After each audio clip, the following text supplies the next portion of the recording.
I've often thought about what would the perfect player look like. It might play the game in a completely different way from the way that we play it. As a chess player, you want to know more about chess, you want to get deeper, and there is so much still to learn. AlphaZero played a match against Stockfish, which was the strongest computer that we all knew, and it won the match. And all of a sudden I thought, wow, does this really work? How does it know how to do it? I started thinking, oh, it's quite interesting, and there's just a couple of games that went bang. And these were very exciting games, very attacking games, giving pawns away right at the early stages of the game. The other computers were thinking, well, that's too early. AlphaZero doesn't have any rules. It learns through experience. Really didn't think there was room for this huge attacking style, never in my wildest dreams. There's even more depth than we thought in chess. It's like discovering the secret notebooks of some great player from the past. It explains AlphaZero's strategies. How does AlphaZero think? AlphaZero blows apart what traditional engines are doing.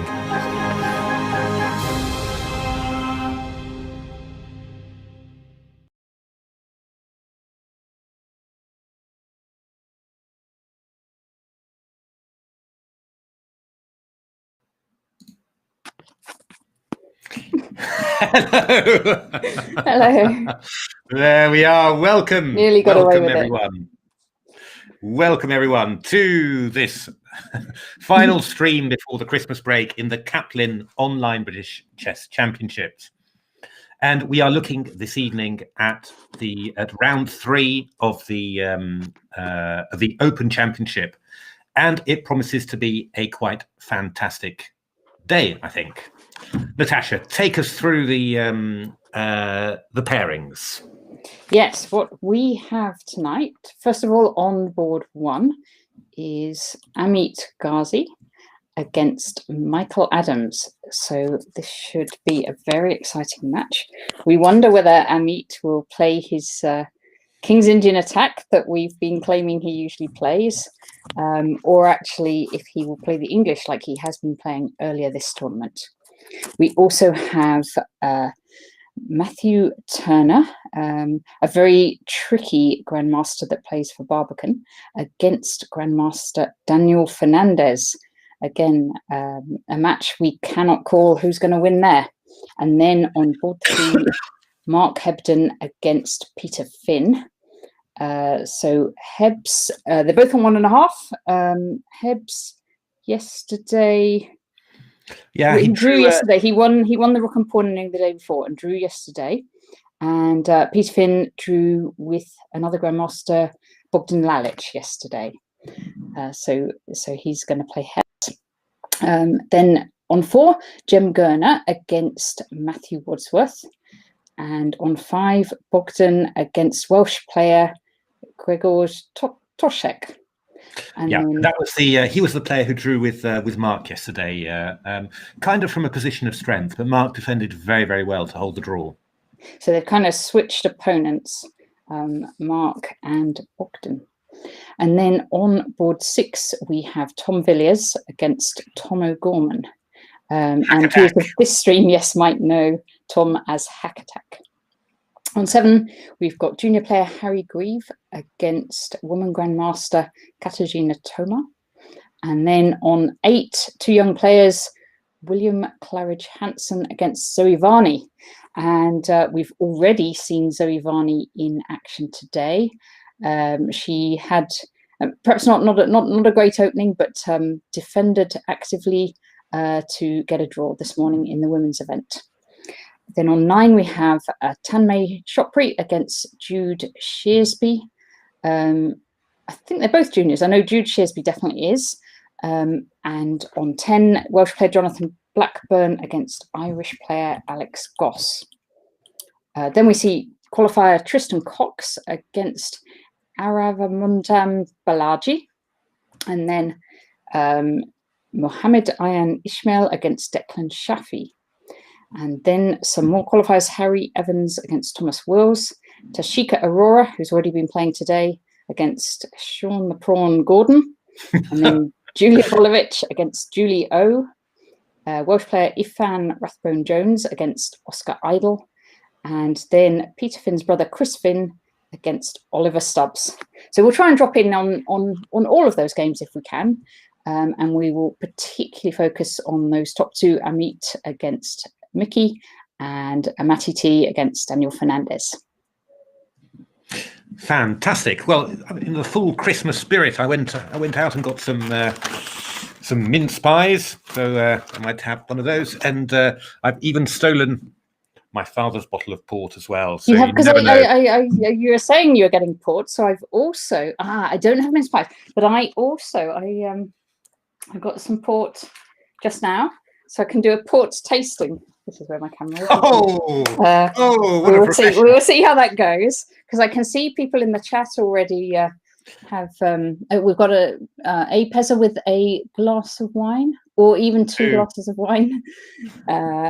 So it's our kind of Christmas evening. Relax, get your glass of wine, as long as you're not a junior, and enjoy the show. Oh, Raylin, that doesn't sound very good. Raylin stuck in the train. Oh, Due to flood on the track. Oh my goodness! I hope you get home on time, Raylin. Oh, that sounds awful. That's yes. Mark says he's got mince pies and a starboard. Starboard. That's like the right of a ship, isn't it? Port, starboard. He's doing a pun on port, you see. I got there. Yeah, I'm really looking forward to this, actually. Ameet, we're obviously wishing Michael to have as tough a time as possible, but Ameeta's white is extremely Christmas chocolate. Wolves DB. Also very good. But Ameeta's white is a pretty tough proposition all the time. He's very well prepared, very solid. So that's going to be quite that's a tough game for Michael to get through. You're upstairs trying to avoid your family. Fair enough. So, well, I hope you've got mince pies and port to survive this time without them. That's the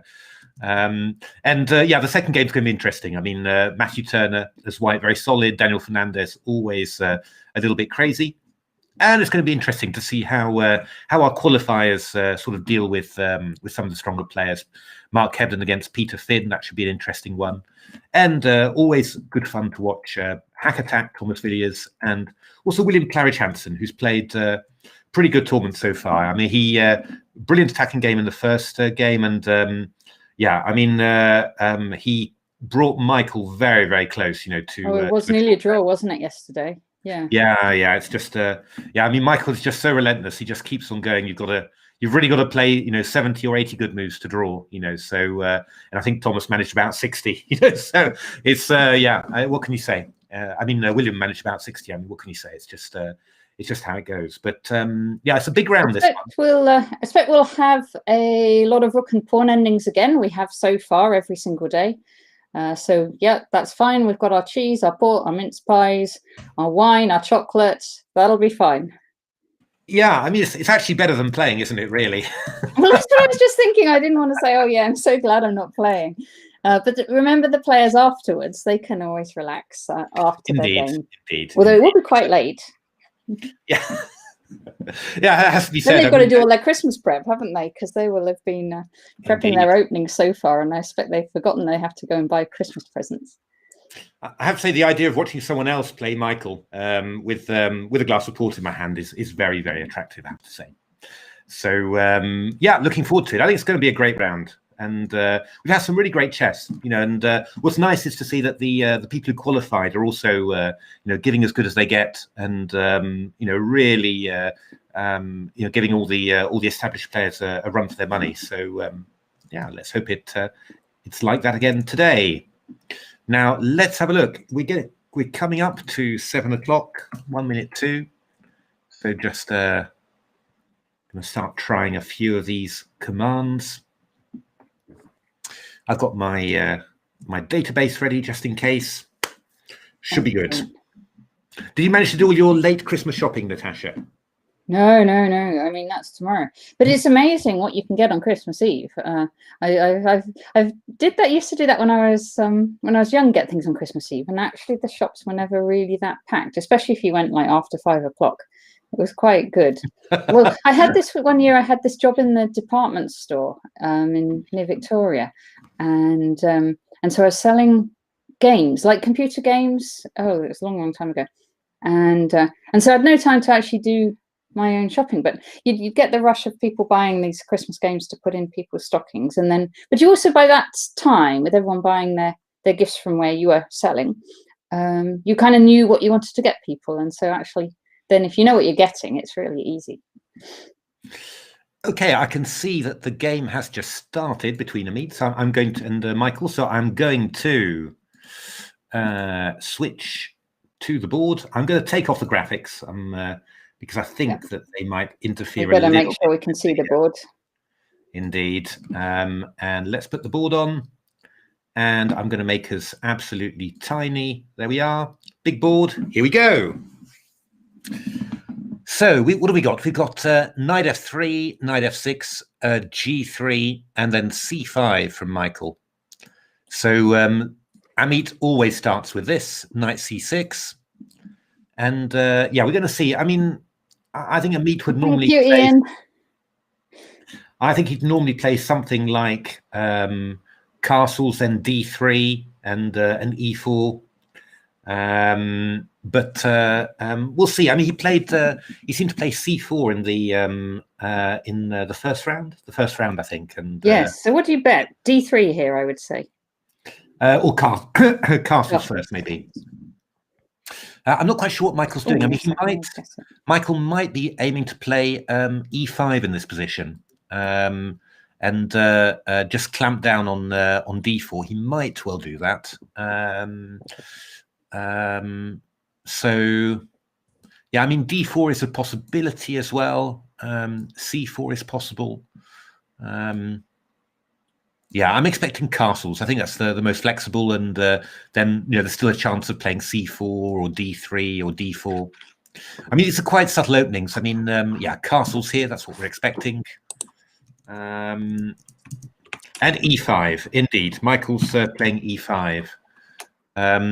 Yeah, I mean, these lines are actually quite interesting. I mean, if you played d5, then White will play d4, and White's got a Grunfelder tempo up. And that's actually, that extra tempo is quite nice, actually. You get quite a lot of pressure on d5.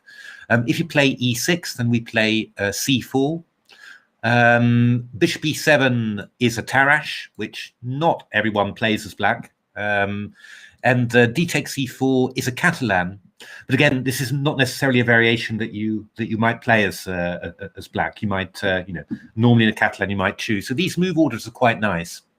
But e5 is a good way of doing it. If you go d3 as White, then I mean, black can actually just play d5, and you've got a King's Indian reversed.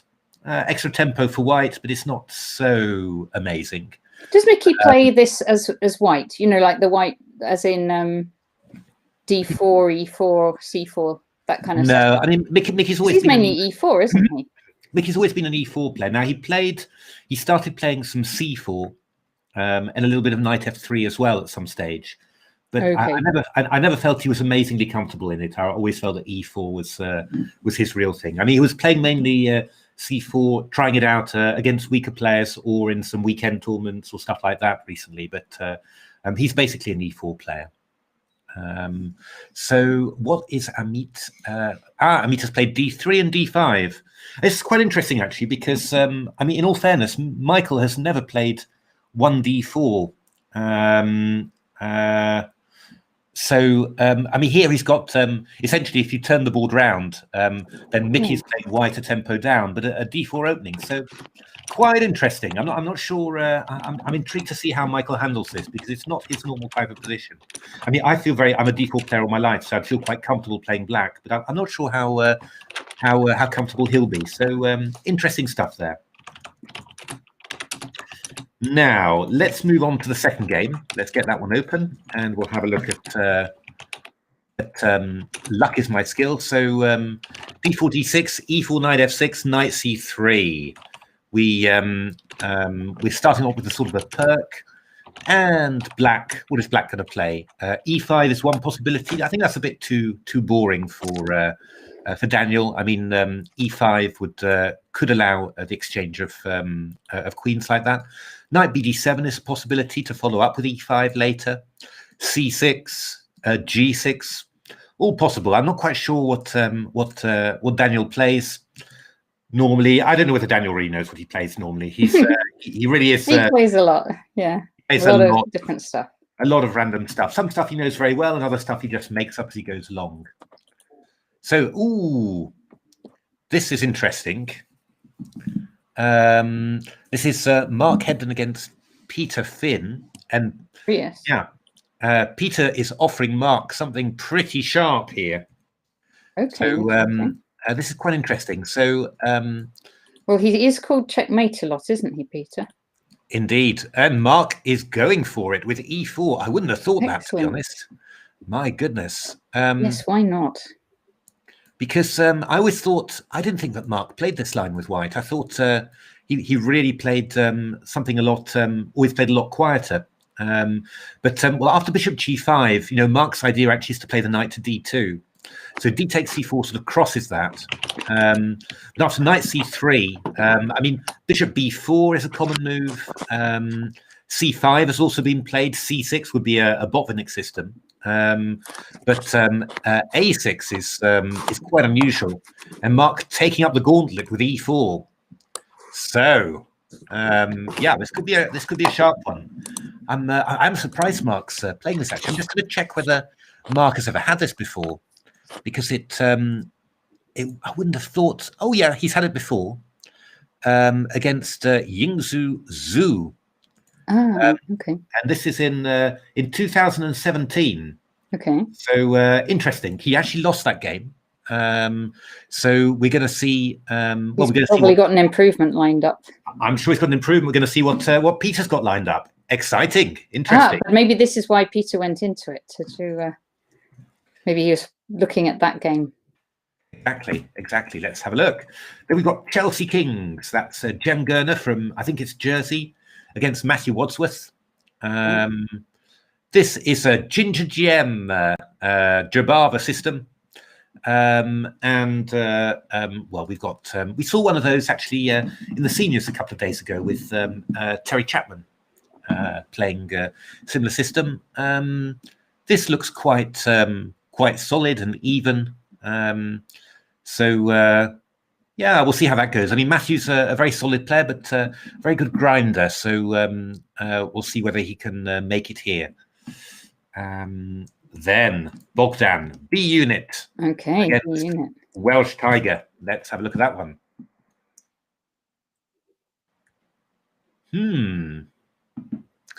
This is slightly unusual. Now, I mean, I'm going to have to check the theory actually, because I thought bishop d3. I actually thought that that b5 in this position was really more or less supposed to be equal. You know, there's been a huge amount of analysis, but b5 is the normal move. But rook e8 c4. Let's have a little look at that, because black is playing this at top speed, of course. So it is conceively all known in theory. Maybe I just don't know it, but it wasn't like an alpha 0 c4 in something like that. There was one where it gave up the e pawn, and there wasn't exactly this position. No, that was a modern opening. Let's have a look. What does the database say on this? Oh, lots of games indeed. Bishop c2, b5. I'm just out of date on this. A3. I'm sure Bogdan knows this. Bogdan always very well puts up. A3 and A6. Indeed, this is the most popular lines. We've got quite a big theoretical battle going on here. And then rook e1, not the most common move. Bishop f4 has been played, which is also quite reasonable, attacking the pawn on d6. But rook e1. Yeah, well, this has scored quite reasonably for black, 50% over 4 games. I guess that black's idea is going to be to play knight bd7, c5, try and pressure e4, try and get some queenside play going on. White's typically going to play something like knight d4, bishop g5, f4, try and get that central pawn roller going. Going to be a very sharp one, this one. Very, very sharp indeed. Let's take another look at the next one. Aha, Thomas Villas. Okay, Against hack attack. Against Let's Tom see O'Gorman. what opening he's gone for. Oh, a piece has been sacrificed already. How did that go? d4, knight f6, knight f3, g6, knight bd2, a typical hack attack. Looks quiet enough. Slightly offbeat. And what happened here? Oh, I wonder whether, did black see this or did black fall into a trap, I wonder? Because, well, hack attack played this move, knight c4. Hack attack really does like traps, though. Indeed. And the idea was after bishop takes e4, black was going to play d6 to d5 and fork the two. But there's this little intermezzo, d5. And all of a sudden, you're attacking this knight, and this knight is hanging. I think black probably missed it, actually. I think this might be another successful opening trap from hack attack. Although black has it been played? It's been played before, presumably. Well, I'm going to have a little check. I mean, black's played very fast. It's the only thing that makes me doubt a little bit. You know, you sort of think this can't be. I wouldn't have thought you'd intend this. But let's have a little look. It's especially because, you know, it wasn't knight c4 wasn't so fearsome as a move. But let's have a look. Has this been played before? No, never been played before. So I think this was just a little black pack itself. But okay, this is not so clear, right? I mean, quite a big mass of central pawns. Yeah, of course, white is better, but plenty of counterplay there. So I think, well, we're going to get a wild game, I think, because, yeah, this is as we'd expect from hack attack. Harry Greve against Katerina Toma. Look at Harry's Greaves' time. He's got more time than when he started. Okay, you must know this well. Yeah, this is a Sveshnikov. This is quite a theoretical Sveshnikov. Yeah, I mean, basically, in principle, black should be fine, but you know, that's when you know, the really strong players are handling it. I always found it a bit. I found the Sveshnikov always tricky from both sides, to be honest. Black will play king h8, maybe g6 and f5, maybe knight e7 at some stage to get rid of this knight. White's got the nice d5 square. Some sort of weakish queenside pawns to aim at, but yeah, I always find it a little bit difficult to know what I'm supposed to do for white after I've stopped enjoying my d5 square. So could be interesting. Let's go for the next one, and then we'll have a little run through the top again. This is William Claridge Hansen against Zoe Varney. Oh, good lord, yeah. This is this is a nice line, actually. Knight bd7, bishop b2, bishop d6. It's a sort of a semi-Slav, but white avoids committing the d pawn to d4. What does that mean? Well, what it means is you play rook g1. Oh, okay, this one's going to be lively. Now, in principle, I do actually think that this is. I have spent quite a lot of time looking at these lines, and I do think that these lines are actually quite decent for black. But they are very, very difficult. And for example, Anish Giri won an absolutely fantastic game in this line against a strong Belgian IM, I think. And actually, this opening is treated in a book on the English by David Cummings, who pretty good book actually. Who had a look at these little lines. So c takes d5, knight b5, bishop b8. And now rook c1. This is the big idea. So it looks you sort of fainted at a kingside attack with g4 to g5. Black's reacted in the center, and now actually all that you're actually aiming to do is to play knight c7 and try and get the two bishops and some weak dark squares. Now Zoe has reacted with e4, and I think I am correct in saying that we're still very much following known theory here. So let's have a look. We'll just get that up. I'll just have a check there, because in actual fact, black can because the h2 pawn is going to be on pre. H2 pawn is, of course, on pre's. It's a bit like Fischer Random, this one. So e4. This is well known. It's supposed to be actually quite decent for white. So knight fd4 is quite common, and then black takes on h2. Oh, let me get an analysis board up. Sorry. Up. So knight ft4, bishop takes h2, rook h1. I mean, you played rook g1, rook h1, Yeah. but you have sort of got an open file here. So that's what you're claiming. Does black actually have to take on h2? No, it doesn't have to take. I'm not sure that I'd want to with because that white king's stuck in the centre, and at the moment there's nothing lined up against the black king. So No, is it whether it's worth a pawn? Yeah, I mean, I think the key thing is that white like this is actually going to more or less going to take the dark squared bishop, whatever you do. So the idea is simply, well, I'll have a pawn for my troubles. Bishop e5, f4, takes is the is mainline theory, and there have been 3 games, I think, in this line. So e takes f3 and then g takes f3. There have been 3 games. It's now disappeared from my database, but yeah, I mean, it's sort of it's quite sharp. I do actually quite like white in this position. I did think that if you could force black to go into this, you're pretty happy. I mean, semi-Slav is quite dangerous. So Danny Gormali is streaming as well. My goodness me! Everybody, wow. Everybody's into the British Championship. Fantastic! It's the more the merrier. So let's have a look. Who have we got next? We have got. Well, let's maybe go back, see what's happening. Check Mickey's. So. Okay, so yeah, it's an interesting one. This actually, you sort of say, how can I make use of my extra tempo in a King's Indian? And what Ameet decided to do was play this move, bishop g5. That is a known system against the King's Indian, though not the most critical one. Knight fd2. Mickey played this move, knight g8, which is known from the white side. Bishop takes e7, knight takes e7. Knight c3 and castles, and this is really pretty solid, I have to say. I mean, if you go e4 here, which is probably the most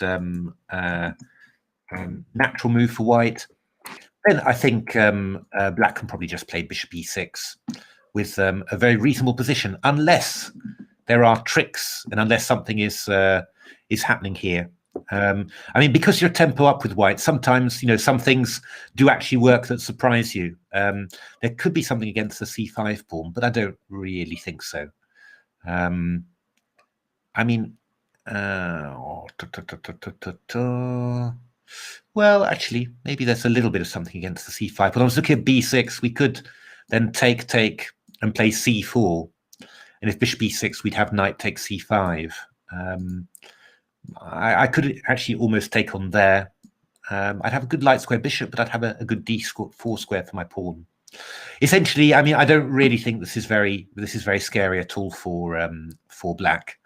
So yeah, unless there's something there's some sort of cunning idea that white can do to really make use of that tempo, then I mean, black's not really going to notice it. Whether you can actually make something of this position as black with this sort of simplification, I don't know.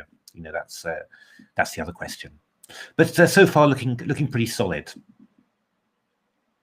Well, there we are. What do I know about predictions? I said that e5 would be way too boring for Daniel going into an ending, but he's done it.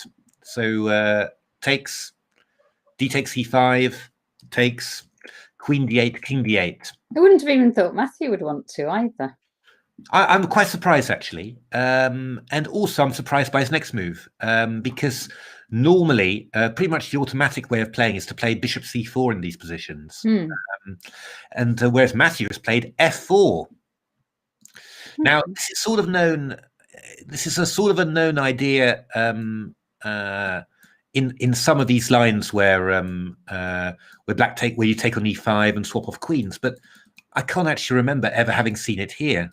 And I'm wondering, is this well known? Oh well, yeah. No, there's been a few games with it, but not too many. But Anish Giri played it, so that can't be too bad. And actually, we're following the games of Anish's here. So Bishop b4, Bishop d3, Knight c6, and Knight f3. So I mean, it's quite it's a really active way of playing. I mean, what you're saying is, you know, I've swapped off the queens. The king has had to move. So I'm opening up the center. I mean, from I was expecting white to kind of get the bishop out castle queenside and get a check in while castling queenside, but it looks like he's lining up to castle kingside after all. Indeed. And I mean, the idea is simply, you know, open up the center, but of course you've swapped off queen, so not very clear. Rook e8 actually seems to be, Rook e8 seems to be a new move. I haven't seen that one before. So Rook e8, interesting. I'll just check my correspondence database because these guys are always the correspondence guys are always a little bit ahead of everyone else, but it's quite interesting. I don't no, never seen this either. So we're in a totally new position here after Rook e8, so that's quite interesting. What are we going to do here? I don't think Marcus Harvey is playing, Carl. I haven't seen his name. No, I don't think so. Ooh, f takes e5. And knight takes. Wow, Matthew's playing very fast. 56. Yeah, because if you just castled, Black could do all sorts of exchanges and then maybe win a pawn, I thought. Well, I don't know. I mean, I sort of thought that if I go castles here, which I was kind of expecting. Can you like take on c3 and then take on f4? It's quite risky, really. I mean, I don't know. King stuck in the center. I mean, I don't know, but it is quite risky. But Matthew's taken very quickly on there, and Bishop f4. So I mean, I presume that Matthew must know this because you don't play, you know, stuff that quickly if you don't. No, well, actually, it could well be that he's planning to castle. He's still going to go long then. Yeah. So Black's got a slightly tricky decision here. Where is this rook going to go? There's something to be said for pretty much every move. You could swing it over here, you know, and just say this rook is going to be out of the way, and just going to, yeah, I mean, it's possible to move the rook there. You could move it back, which is obviously a pretty normal move. And you could also maybe move it to e7. I'm a little bit nervous about that because not immediately in this position, but, you know, you go e5, the knight moves away, and bishop g5. Obviously not immediately, but, you know, that's kind of in the position. So I would, the most natural one is rook e8. If I was feeling a bit crazy, I might think about rook a5 or takes first and rook a5. Because if you castle queenside, then I can always capture on a2, you know, which might be interesting, but that's a little bit off the wall, really. So rook e8 is quite obvious, and then maybe castles here. So what are we going to do here now? I mean, e5 is a possible idea. Something like I sort of expect Black to play bishop takes c3, and then I don't think that's the question, really. Do we have an interesting check there? Not really, I don't think. I mean, here I could just go bishop d7, and after bc I go rook e4 and fork these two. So I guess that after b takes c3 we go b takes c3, and maybe we go what do we go? Could we go something like bishop e6 or bishop d7? Yeah, or bishop g4 even. Got bishop b5 check. I'm not sure. I never really liked these things very much with black. You know, I always if you've analysed them quite deeply, then you can probably get away with them. But I'm always worried that I'm just going to end up with a worse and cheerless endgame, really. So we're going to have to see about that. I quite rook a5. Of course, Daniel did do that. Doesn't surprise me at all, to be honest. That was okay. So I would think Matthew would be quite happy with this as well. I think I see him play positions like this. Yeah, I mean, it's especially if the bishop takes on c3. That would be the sort of I mean, that's definitely going to happen. I was wondering whether you could do something clever with bishop d2, but I don't think so. Castle's kingside might be more attractive here. Let's have a look at castle's queenside, because that's what I really want to do there. Luck is my skill. So castle queenside, takes with a rook on a5. Rook's vanished. Oh, there, it's gone back. Rook a5 there. So I go castles. Then I reckon you're going to take on here. Now I've always got to watch out that there isn't a little intermediate check, but I don't think there really is. B takes c3. And now, obviously rook a2, I've got bishop c4 check, so that would not be so clever. But I'm going to put the bishop somewhere, and e6 is the natural square for it. Still not threatening rook a2, might be threatening bishop a2. But in actual fact, I mean, I'm just going to try and put my king somewhere, and that might be c8, or I might even try e8 to f8. That's one of the points of not moving the rook back here, but of moving it over there. You could actually just head for this side. Maybe even give up the c7 pawn, because after all, you're getting the a2 pawn. That would be the idea. It's quite a nice concept.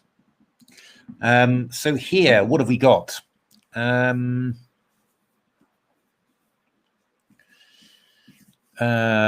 mean, I can play bishop b5 check. I can play e5. I can play c4, but that doesn't look amazing. You couldn't so say you do e5, and the knight is going back to d7, or are you going to come forward to g4, say? Well, I mean, there's loads of possibilities, actually. I mean, I could go I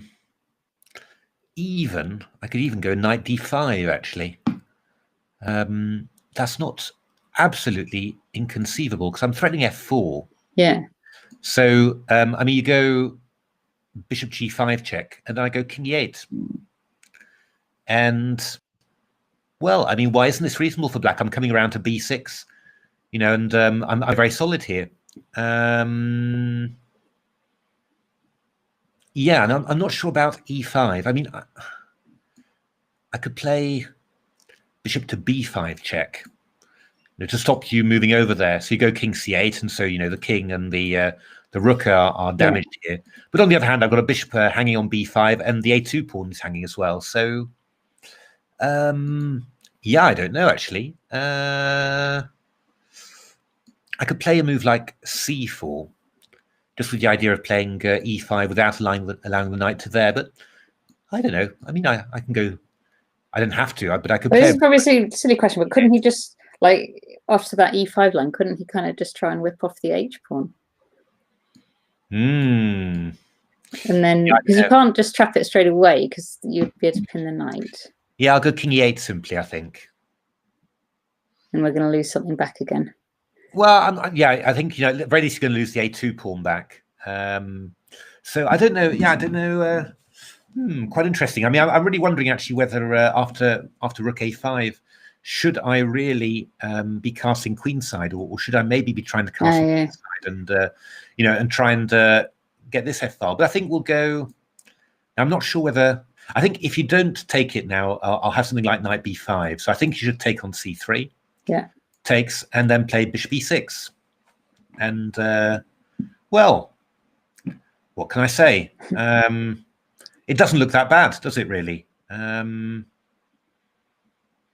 not really quite sure how you're going to I mean, normally in these sort of lines, you know, there might be something tactical where you say it doesn't look, you know, it looks a little bit ugly, but there is something that I can do that that because, you know, black's pieces are placed a little bit weirdly, then I can do something good on there. I mean, it might be something like e5, knight to d5, and bishop d2 or something.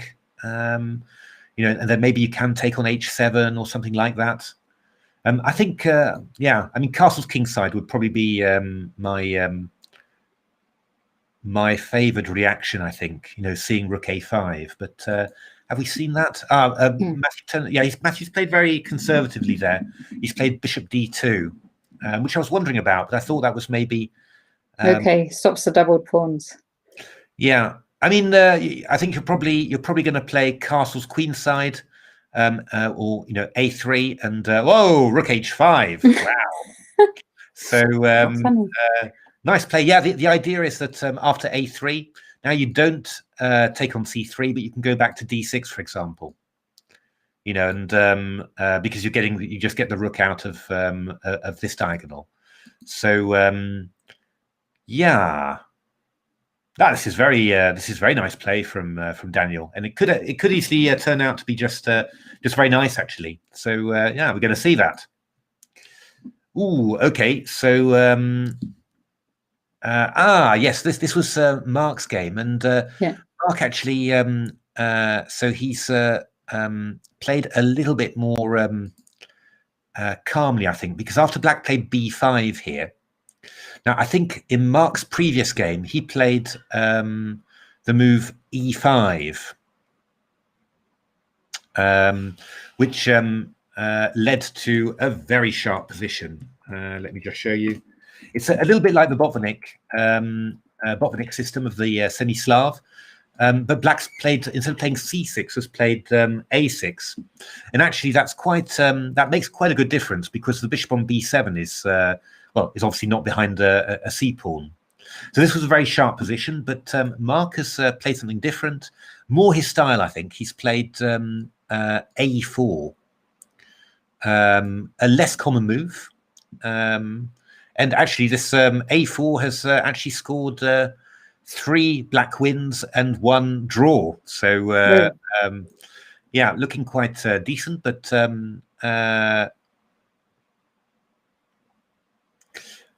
interesting. So after b4, knight e2, the normal way that black plays is to carry on sharply with bishop b7, and after e5, then you go h6 as well, which, to be honest, does look quite reasonable. I wonder whether if after bishop b7, whether Mark might have played just knight g3, and you know, the idea is then if h6, I just take on f6 and take on c4 with a very reasonable position. You know, this is very much like Mark, I think. So Peter played bishop e7, which is a novelty as far as I can see.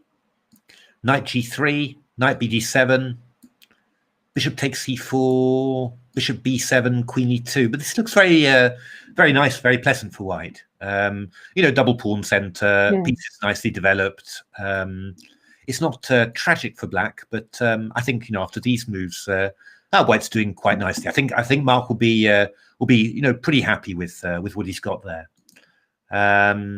I mean, Mark's taken a little bit of time, so I think he was probably a bit surprised by the opening, but I think he's emerged quite well there, you know, and should be a little bit better. I mean, I think the question is, maybe you could go rook d1, maybe, just to dissuade black from playing c5, or you could just play castles. You know, I mean, both of those are possible. Slight edge for white, I think, but nothing huge. Jem Gurner against Matthew Wadsworth. This is a solid old game. I mean, black has equalised here. No problem at all. Obviously, not much happening in the position, so it's going to be a long one, I think. But okay, e4's coming now. E4's coming. Maybe trying to open it up a little bit. Yeah, I actually think that bishop b4 is going to happen now, which might be a little bit annoying. Just with this pin on there, yeah, and that has actually happened. Yeah, that's not too surprising. I suppose what white might play, he might take on here. I mean, if ever you do anything like bishop c3, for example, then I mean, not here, but I'll just play a random move, whatever. If you play bishop c3, then obviously you've got the rook on this file, and this pawn on a5 means that the b pawn is a little bit weaker, so you've got to be a bit careful about that. So a little bit of a decision for white. I mean, you could take on d7 and take on here, for example. But I think you might just go c takes d5 and get some sort of Carlsbad structure. Yeah. So beloved of, but with a knight on c3, which is not ideal. So I think there, I think black would just be a little bit better there. So I do actually already like Matthew's position, but yeah, we'll see how that goes. So, okay. So Bogdan against Gregor Toczek. Now, in general, swapping off the dark squared bishops in this type of position, I think you've got to be very happy with that with white, because I mean that dark squared bishop in the Benoni, I mean that's the one that's cutting across and helping, helping the black queenside pawns to move. When you exchange it off like this, I mean you don't usually manage to exchange it off, so I mean that is quite a nice achievement for white.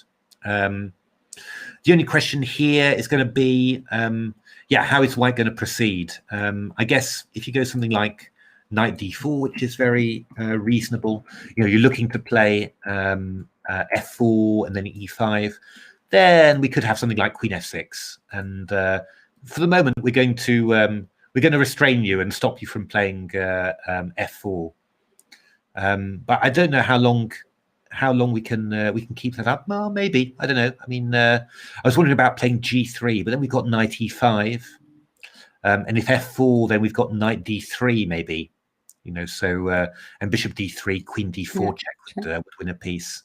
So it's not going to be easy to achieve that, but still, I mean, I always like white in these positions, of course, but I mean, maybe knight h2 could be an interesting one as well. Just looking for knight g4, and if that queen comes to f6, then I can annoy it with knight g4. That might be quite a nice move to play. And that also frees the f pawn to move forward, and even the g4 pawn as well. I mean, come to think of it, another possible move, probably not actually. A g4 would be one idea, but I think black has queen f6 then, hitting the knight on f3 and the knight to come into f4. But that is something as well that you could look for. I like knight h2. I quite like that move, but we'll see what Bogdan plays there. Quite an important moment, I think, for white there. Now, how's Tom going? Oh, well, Tom has got an. So he had this extra piece from his opening trap. Indeed, and Tom has now nabbed an extra pawn, because if we go queen takes e6, then bishop d5 will. It's all tricks. It's all tricks indeed. Sorry, this way. Now, just checking. I mean, there's no way that. I mean, this is a tiny bit risky in a way, because you could go play a move like queen d7, takes and c6, and then try and trap this bishop. And the question is really whether. I don't think you can do that. I think we go c4 here, and after bishop a6, I just go queen a4, hitting a6 and c6. So that probably is just another pawn gone. Yeah. So what are we? One piece for one pawn. Indeed. I mean, black does get a little bit of extra time and space, but yeah, I don't know. If this is working, then this is probably a good thing to do again. But there's going to be some counterplay at some stage. Black is going to get some counterplay because he's got time. He's got advancing past pawns. He's still got plenty of pieces, but so far it looks like Tom's doing a good job on there.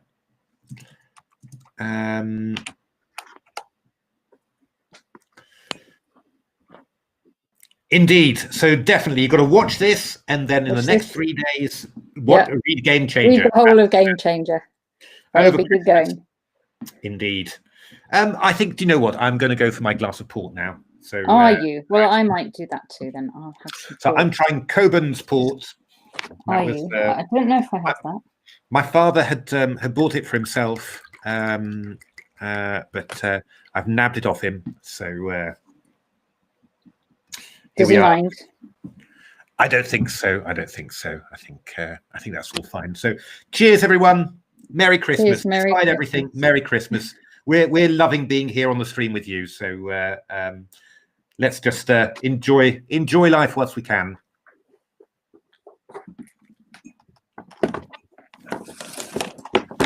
Well, especially drinking a bit of. What I haven't prepared is actually having a glass. I think maybe it wouldn't look so good on the screen drinking out of a little bottle. Cheers. It wouldn't look so. It wouldn't look so ladylike drinking it out of the bottle. No, no. Cheers, Danny. So, okay. So Harry Grieve here against Katarzyna Thomas. So, yeah, the knight has retreated from E3. This is quite interesting. So the D6 pawn is hanging, so the bishop will have to come back somewhere. I would think E7. C7 looks a bit passive. I mean, you are sort of on the way to B6, but your kingside dark squares are a little bit weak. So I would say bishop E7 here. And now, do we have something for white, something a bit special? Because in principle, black is threatening to play F5 here. So cheers, Carl. Merry Christmas. Cheers. And lots of our best wishes and luck to your wife as well, Carl. We're thinking of you a lot. So yeah, what I'd really want to do is play bishop G4. That is the move that I'd want to play. But then I get hit by F5, and unless I've got some hugely significant tactics, then I'm just going to lose a piece to F4 after. So how am I going to deal with this threat of F5? Natasha, F4. how am I going to deal with this? Ooh, F4. I can't condone this sort of play. Yeah, I mean, I was vaguely wondering about. By the way, the A2 pawn is hanging as well now. I was vaguely wondering about going knight A3. You know, the idea is to do something like this and target D6. But I'm wondering about, if I just go onto F5, exchange sack on D5. My goodness me, Juan, that's really that is bold. My goodness me. Well, Kasparov would be proud of you. That is certainly true. I'm not sure it's enough, but I like the idea, definitely. Wow. I suppose I could play C4, maybe with an idea of playing C5, but again, I'm a little bit worried about F5. This comes really quickly, this guy. Yeah. Maybe then I could go C takes B5, because takes will actually attack the queen. That's possible. It's quite confusing. Knight D4. Yeah, knight D5 maybe. Yeah, but then we're going back. We want to do something. I want to try and find something for win. C4, not so stupid. I mean, B takes C4. Well, the idea would it be knight takes C4? I'm not sure really. I mean, I could even take. Go rook takes B2 here. I mean, I know I've got the light squared bishop, but it is a pawn after all. And black's position doesn't look so horrific. Not sure about this one. Be interesting to see what Harry has gone back to back to D5 and back to D8. So this was just a little shimmy, basically. I think Harry's white, yeah. Harry's white, yeah, that's right. Cass's black, yeah. Knight D5 came in. Well, I mean, actually, in this position, it might be worth playing knight A3 now, actually. This might be a decent idea now. Attacking this pawn on B5. So what are we going to do then? That's interesting. I mean, if you go B4, this move knight B5, this is quite typical. And this is supposed to be quite good for white. So you don't want to allow the knight onto B5. But what can you do? I mean, if you go knight E7, I mean, we might even have a knight f6 there, so that's not too good. So maybe should we go knight a7 there? That is possible. Let's have a look then. What could we do? H4. Yeah, you could go H4. That's H4 to H5. Not. Thing is, I'm a little bit worried when F5 is coming in, and then I'm not sure I'd want to have H4 H5 played. I'm just looking for a good move to put some big pressure on them. Oh, well, actually, come to think of it, now I can go knight E3. Because if bishop E7, what have I got, Natasha? Oh no! If you or take a drink of port and then the inspiration will flow. Well, I do need to get a glass because even though it's a very small bottle, I would take some tea first of all, and then I'll work on the porting just now. Yeah, no, it doesn't actually work. Actually, unfortunately, I was hoping for Queen E5 and Rook D7 there, but unfortunately, I'm forking these two. So bishop A3 is perfectly good. So that's not quite doing the job. But it's definitely something that you that might work at some stage. Could I go? I could go B4, or I could try C4. B4 port. That's like fortified wine, red wine. Fortified wine, slightly sweet red wine, basically. It's a very typical English drink that you really should have with Christmas, with hot mince pies and some custard, something like that. So C4, and now I could go knight B5 there. This is maybe quite interesting. How is this? I mean, this is quite dangerous. This bishop is not great on here. I'm going to come with bishop c4 and b3. You know, I mean, if you can get this bishop round to b6, d4, then you'll be doing great. But I'm not sure that you can actually. So interesting. I quite like the idea of knight a3 and then c4. I do quite like that. Let's have a look. What has Harry played yet? He's got knight a3 indeed. Okay. So, this is quite. Now, I mean, yeah. I mean, I was wondering, c4, yeah, knight b5. I mean, b4, knight b5 looks very strong, to be honest. So, I think that knight a7 is kind of knight a7 is going to be kind of forced. I think. Knight e7, no, knight f6, as I said. Yeah, I think White's doing quite well here. So.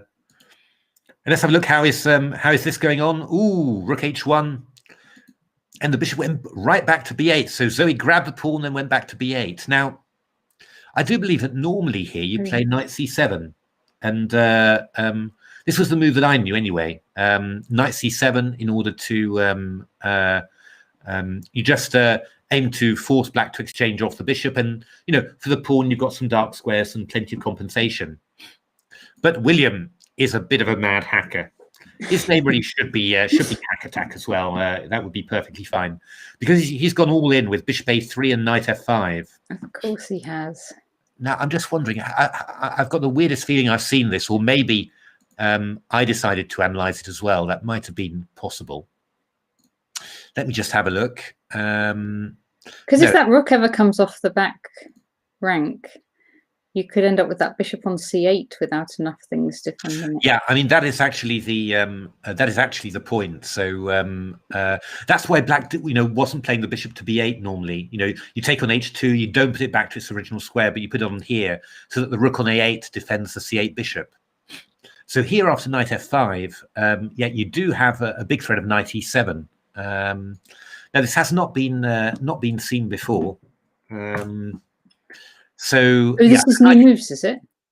From William? Well, yeah, I think bishop b8 was probably new. I don't think they've played bishop b8 before, or maybe bishop a3, maybe knight f5 would be new. I'm not quite sure.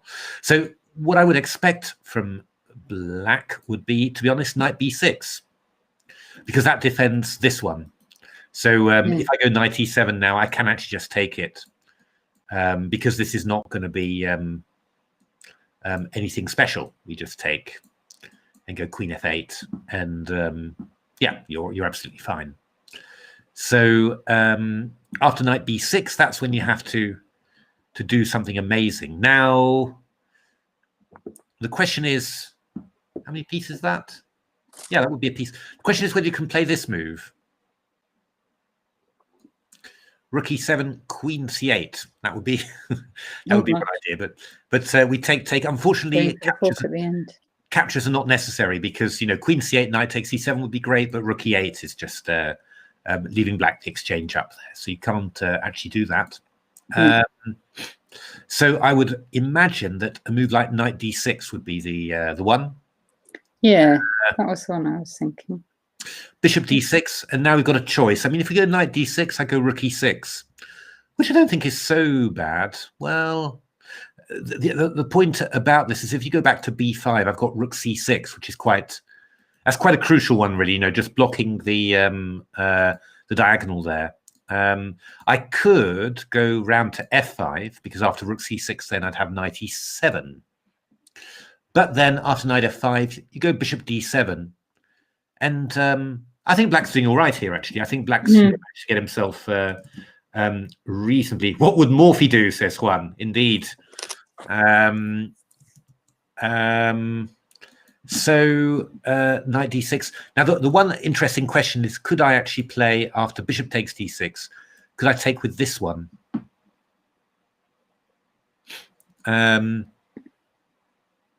Because I want to go knight c7. But I suppose if I just go bishop e6, I think knight c7. This bishop hangs here, so I think maybe bishop c7 first. Yeah, I'll probably just go queen e7. I think. Could you then?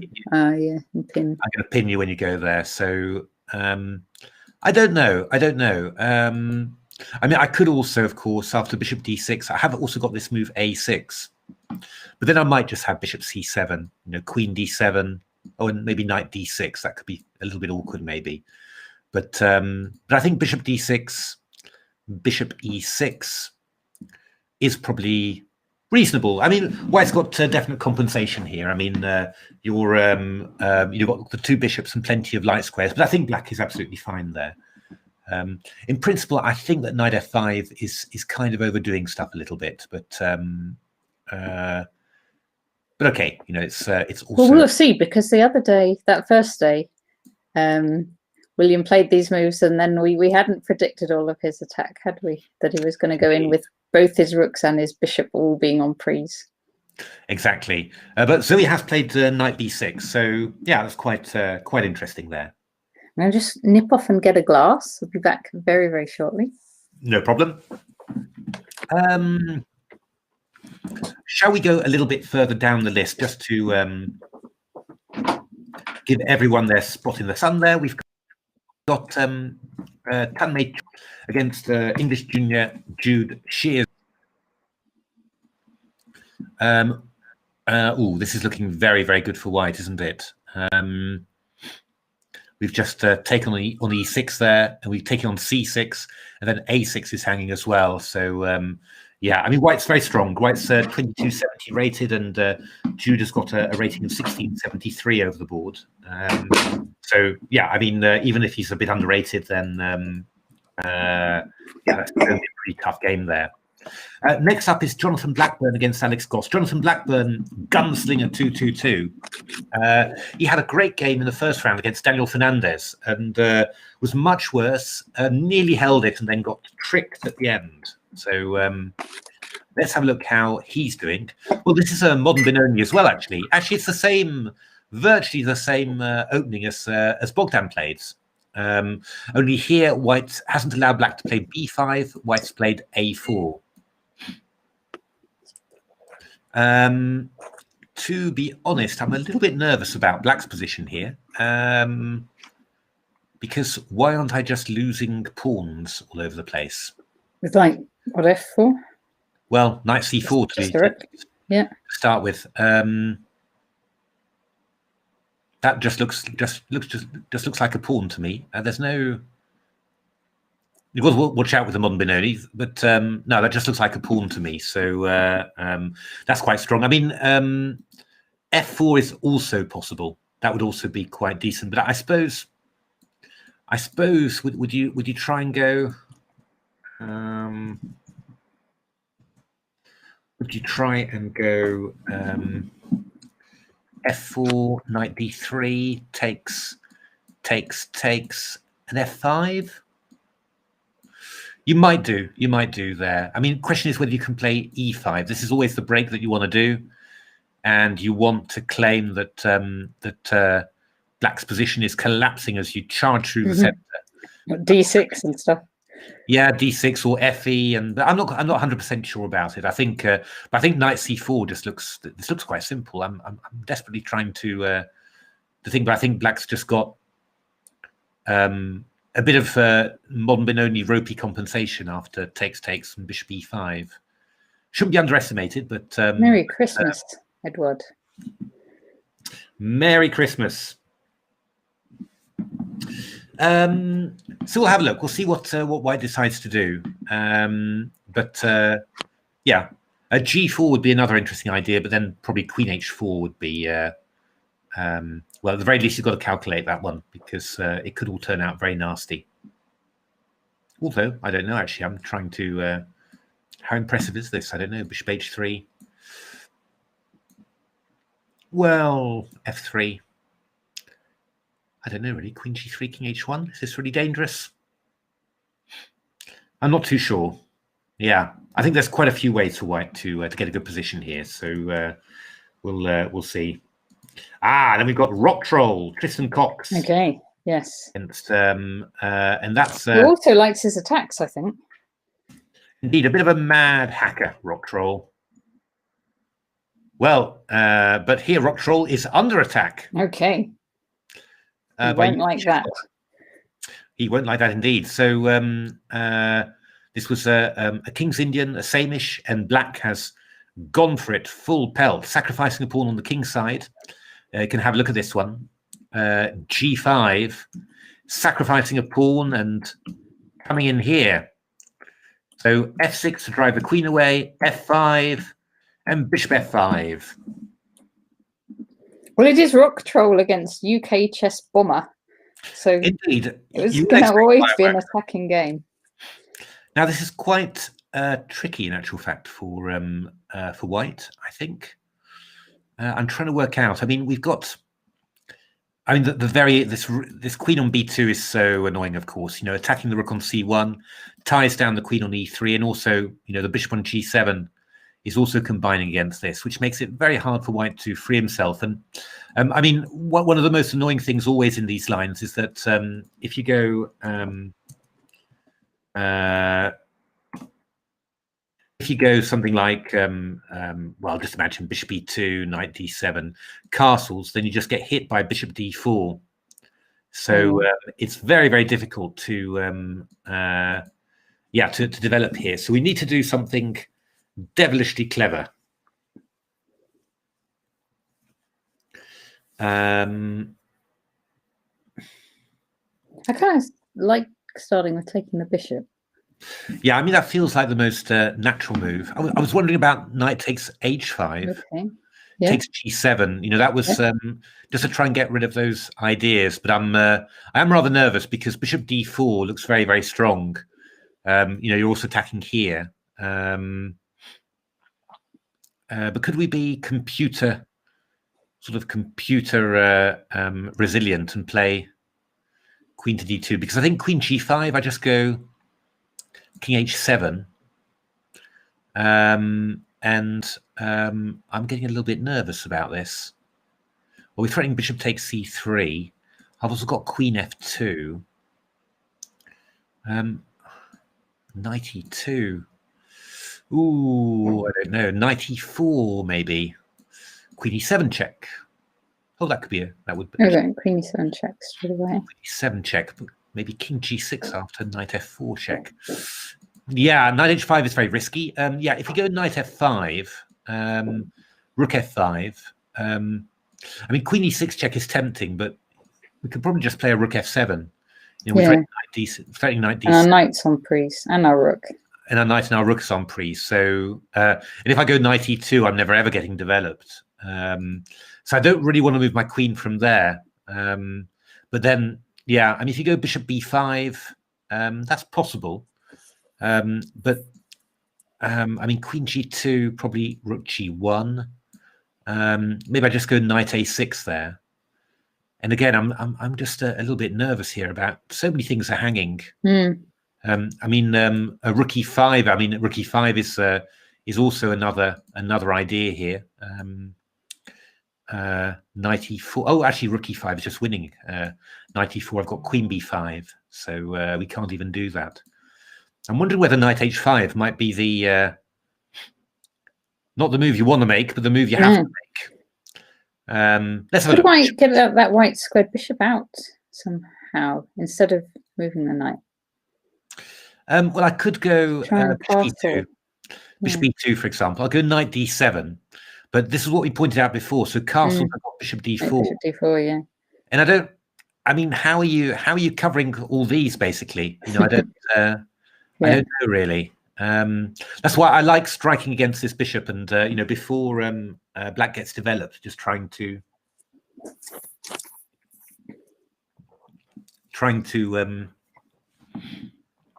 get something going. So bishop d4, queen g5 check. That's what we're going to do. And now, so it's really going to be king h7, I think, for black. King h8, I mean, we'd have a draw at the very least, and who knows, maybe more.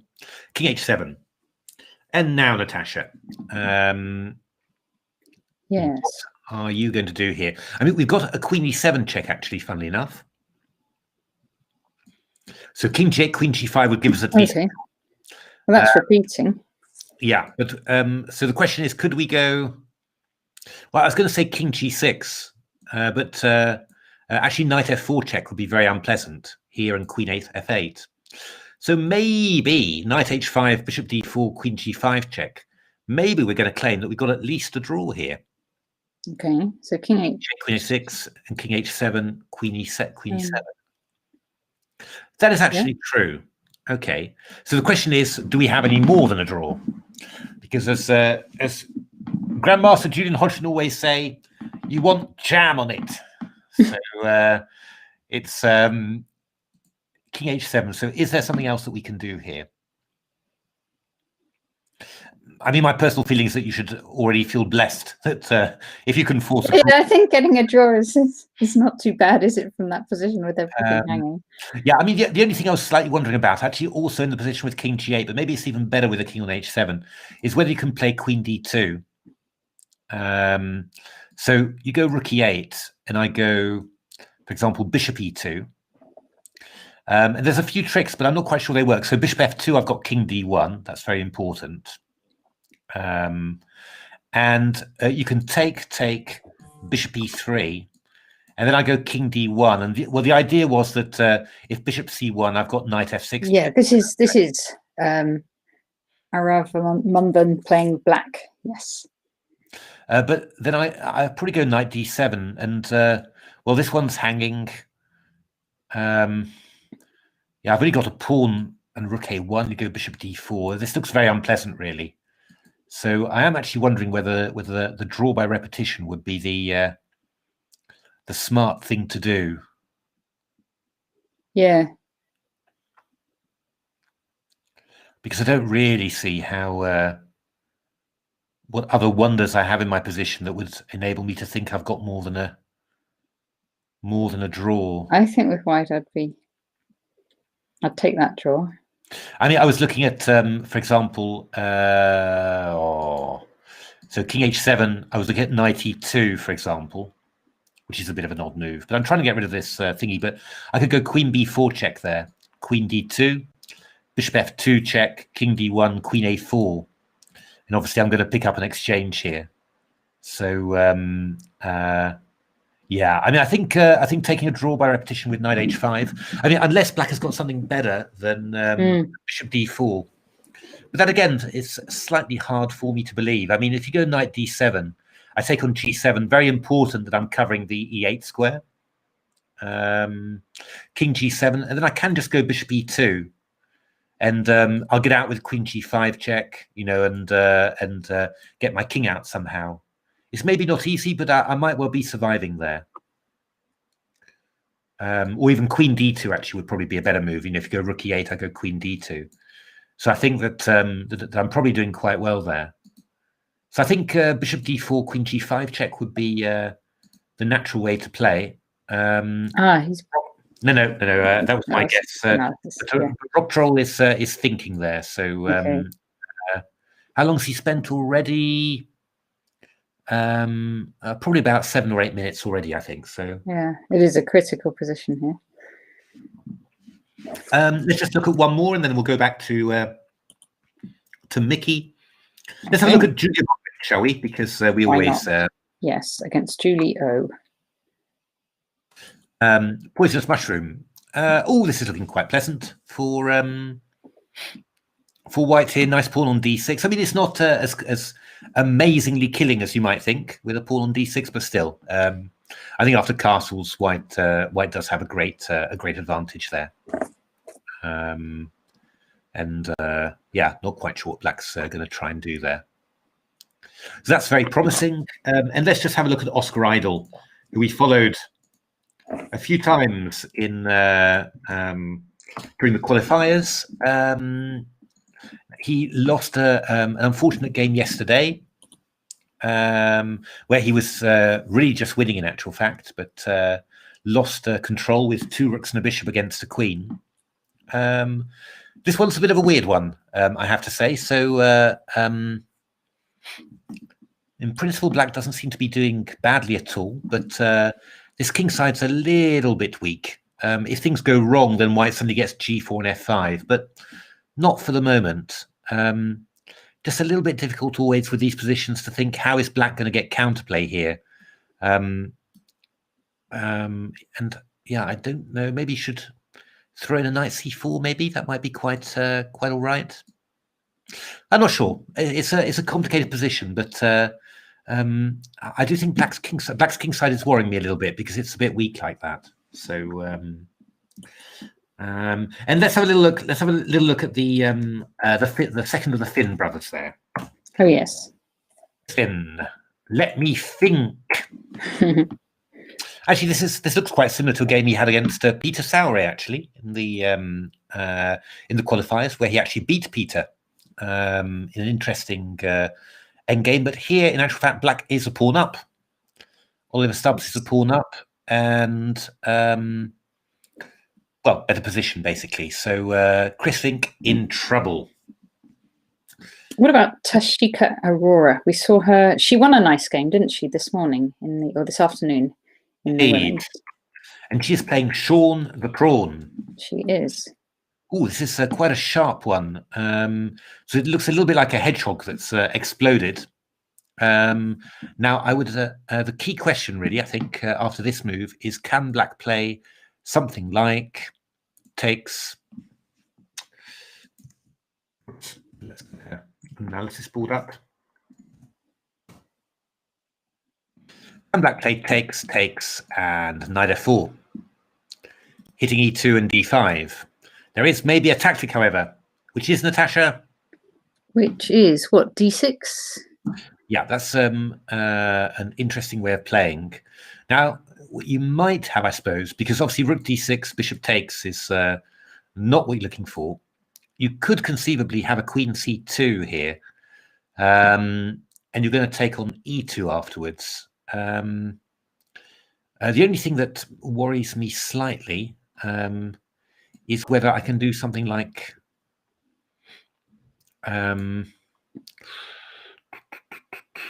well, takes here is a little bit concerning because after d7 we go rook c2, and What's happening along the second rank? queen g2 mate is actually quite difficult to deal with there. And the fact that your king's so weak, it probably means, I mean, since my game against Murray Chandler at the Lloyds Bank Masters, where I gave away a queen like this in this way, then I've always looked at sacrifice like this, but I find it hard to believe. I mean, I don't think you're going to be able to make that.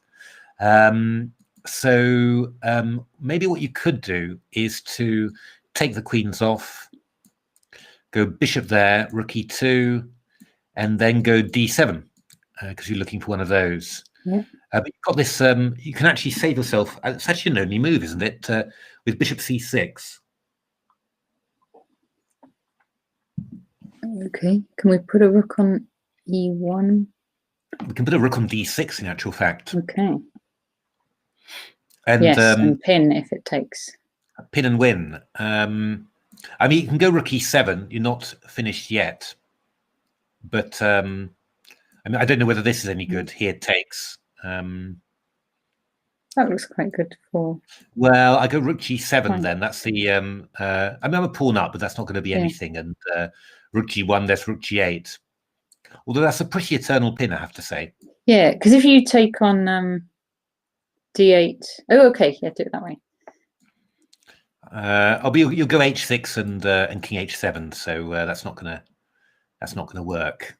Yeah, I could take on d8 here, and then you're threatening to come back and pin it again. Yeah, I'll go rook f7 then. I'm not going to lose this as black, I think. You know, it's but okay, a rook e7. I don't need to go for bishop g5 straight away. I can probably just go rook d4, and I might well have something later with bishop c7, or if I can do it actually, I should probably. It's not clear, but it's very unpleasant. I don't know, because I'm looking at going, for example, rook d2, let's say f6. I don't know, bishop c7. No, not f6. H6. So bishop c7, rook c8, and then rook d7. You've got rook c7. So it's not easy to complete the job, but obviously it's a very unpleasant pin to have.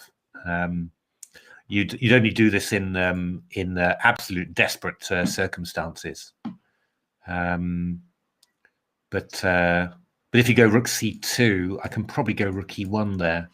I'm threatening rook c6 and rook e8. So yeah, that's so. Are we saying that d6 is going to work for white? I think we are.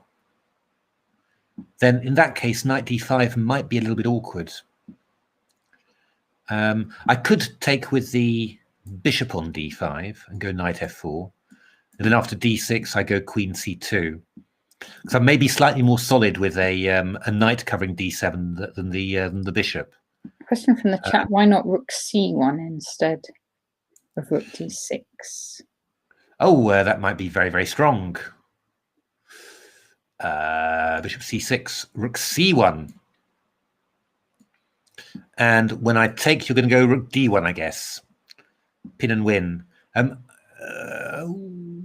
No, I think you're right, actually. I was thinking of rook e8, but then I go bishop c7, which is going to be quite nasty, I think. Yeah, I think rook c1 looks like a good move. Well played. That looks very strong indeed. I could play rook e6, maybe. That's maybe possible. It's awkward, I think, for black. I'm not sure this is what we want to do. Knight f4, d6, queen c2. Yeah, maybe we can get away with this one, but it's not. It's hardly clear. I mean, takes again, rook c2, bishop f4, rook e2, d7.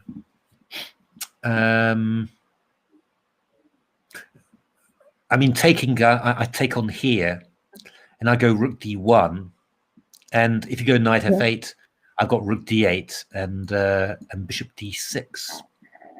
That's possible, but there's plenty of variations in there. Maybe that's possible. I mean, do we maybe have something better than I suppose what we could do, which might just be a lot simpler, is to go queen e5 here, because this knight on e6 is covering any bishop moves here, and we're threatening on d5. That's probably a lot better, actually, just to go queen e5. And yeah, king's handy on h8. It's not going to be hit by knight e7. So yeah, that would probably be better, actually. And probably black's, I guess black's doing sort of okay. I think as long as the queens are on, then black will always feel that there's some sort of counterplay. If the queens come off, then the two bishops and this bishop hitting these wall of pawns, you might get a little bit uncomfortable. But and black has played queen e5 there, so that's good indeed. Right, check Mickey's game. Check Mickey. So Mickey has got 39 minutes. Oh, good lord! And Ameet's got his knight on a4. Yes. Ooh. To be honest, I think Mickey's much better here. Yeah, because this knight's a bit out of play, isn't it? This is looking really ugly. I mean, first of all, this knight on f3, it's never good in the modern binary. It always moves, either to g5 or to d2 to go to e4. And here, actually, the queen's covering d2, and the knight can't come to g5. It can't even go to h4 because this knight's on g6, and this knight's is absolutely awful on a4. And white isn't going to have any chance of going b4 unless you miss a trick, because you just got this solid structure here. I mean, it's never easy for black to expand, because when black expands, then obviously white gets chances. But I think Mickey will play bishop d7, maybe f5, king h8 as well, and and white's just got to try and think of what he wants to do. I mean, h4 might be a sensible move here. Always with the idea of being able to play h5 and chase this knight away. That's probably not stupid. But in principle, this is really. I mean, the knight on a4, it does tie the rook on b8 down, but still, it's not a good. It's not what you want to do, really. Mm. So I think Ameet there in a little bit of trouble. This one was interesting. Okay, How did this proceed against Daniel Fernandez? So h3, bishop e6. Yeah, Matt played quite. He did go queenside in the end. Yeah, he played quite conservatively. Didn't try and do too much. Just chase the pieces back and gain a bit of space. Rook he1, h5, g5, knight h7, attacking the pawn on g5. I mean, probably if white had played something like bishop f4 here, you might just go on knight takes g5, sacrifice the exchange. And so white went h4, bishop g4, there takes rook e6. Yeah, and black's doing quite well here, really. So what's the point of rook e6? Well, avoiding bishop f4, and this knight now can go f8, g6, attacking h4, and then also come to e5. I mean, this is a sort of the moment where, and there you see Matt straight away doing something where white's got to start doing something. You've got to make a few moves now, otherwise black's just going to get control. I think if you've given black time to play maybe c6, knight f8 to g6, bishop c7, then you're well on the way to losing. So knight b5, attacking the pawn on c7, bishop on d6. Maybe ideas like bishop b4 coming in, bishop can come to c3, attack g7. Still very sharp, this one. If you go bishop e5, I'll probably go bishop c3 there. And of course, if you take on c3, I've got this knight c7 check. So, black's still not out of the woods here. Still quite a lot happening, I think. I mean, maybe we should play a move like a6. Is there something exciting that we can do with white? He's played g6. Okay, this is another interesting idea. He's putting. That would have been his knight nice. Doesn't have that square anymore. Indeed, I mean that makes quite a big difference. But so bishop b4 here. What's black going to do now? Obviously, bishop b4. I've got knight takes c7. Bishop f4 check.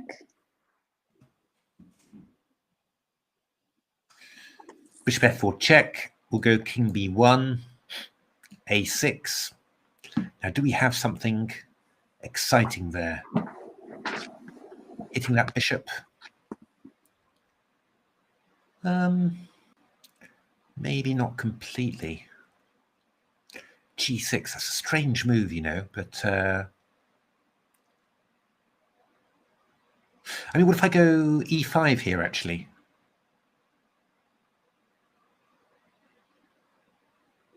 Isn't this rather strong? Yeah, because if bishop takes, you're going to do rook takes. Yeah, I mean, I can go rook takes. I can go rook e1 as well, and just... but rook takes, knight c7, knight a8. It's going to be nasty. And actually, this is really strong, I think. If rook e5, I just take, and go rook e1. I'm just winning a piece. Oh, gosh, yes. So actually, and a6. This is looking really good, yeah. I go ed, rook e2, knight c7. I mean, you so could a6 go... takes, you have to take the knight then. Yeah, but this is horrific. This is terrible. So I think e5, I think this is a blunder. I think e5 is... unless I'm missing something... well, okay, I might be missing something because... I suppose, I mean, you could claim that e takes d6 is only dangerous. I've got knight takes c7. So I could do something like king f8. But I mean, I do think, I would imagine that this is just really good for white. Because I mean, look at these, Yeah. I don't think bishop b4, rook d8, knight d6, knight a7. Yeah, I think e5 is. I think e5. I think this is a blunder. I think and e5. I mean, Matthew Turner doesn't miss these things. He doesn't. Yeah, that's the sort of thing he does. He's tricky. He's always got his eyes open for tricks like this. So I think black in big trouble now.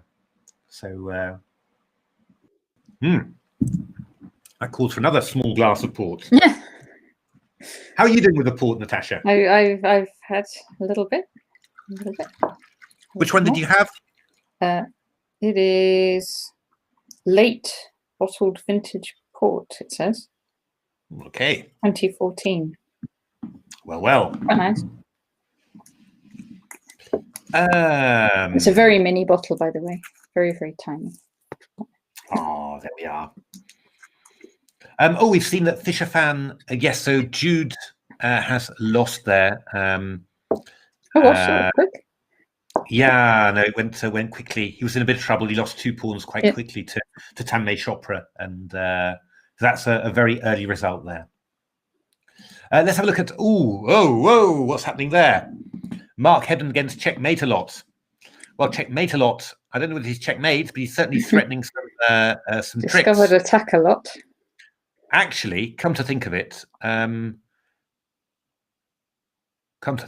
do you deal with this? It's okay. Say you move your... Oh, if you move your queen, you're leaving your knight on, please.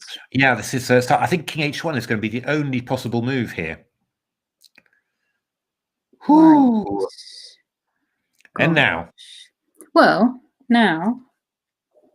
Because still, if that queen moves, you still can take the knight. Yeah, I mean, knight h3, I think... wait a minute. F4. Then we really do have an f4. You've been disapproving of my f4 moves all day. but in this position, you really can. F4.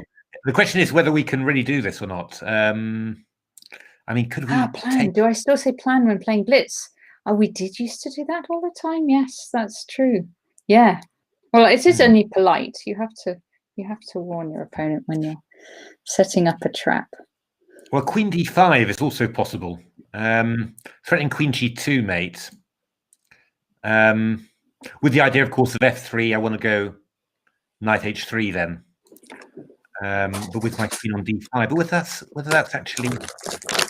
I could go rook d8. I think probably after queen d5, we want to go knight f3, probably. Oh, no, but then we go knight g2. Queen g5, queen f3. Wow.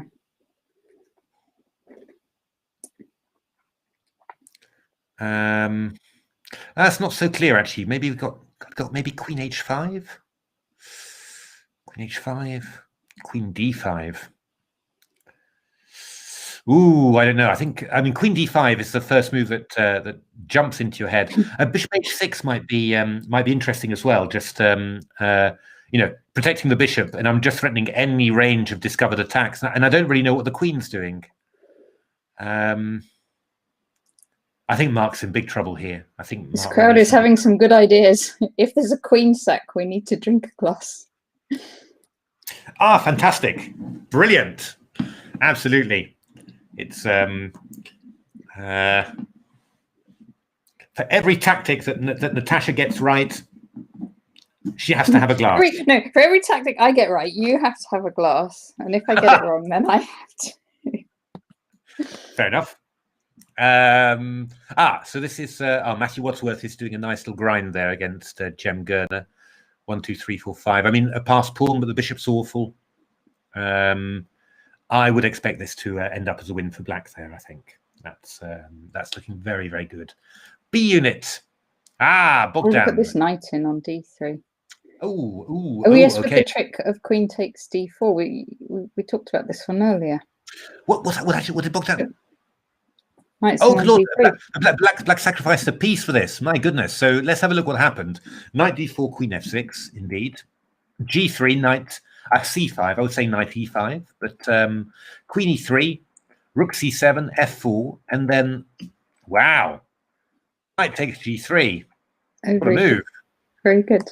Queen g3, knight d3. I'm a little bit dubious about it, to be honest, but because actually, why wouldn't I just simply play a move like e5?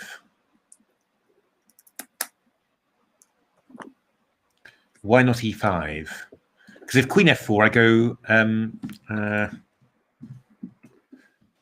queen f4, I go rook d3, which is rather sad. I mean, actually, come to think of it, I could even go knight f5 check, which is a pin. Oh, you can. I mean, that would also be very strong. I mean, the king goes back. No, maybe what I can do then is this cunning idea, and I'm going to have rook g8. Haha. Yeah, that would probably be quite cunning. But okay, so if I just go e5. So queen f4 loses, so you go d takes e5. But then I could just go bishop takes d3. And I'm just completely winning here. CD. Take on d4. Sorry, bishop d3. Take on d4. Yeah, take d4. I take your rook. I mean, you've got a bit of, yeah, you got a bit of play. You got a bit of play, but not enough. I mean, this is just going to be. I'll probably just go back to c2 just to cover that, and I'll go queen g5, swap off queens. I mean, this is just losing. Yeah, that's a pretty wild sacrifice from black here, and I think that Bogdan is just completely winning.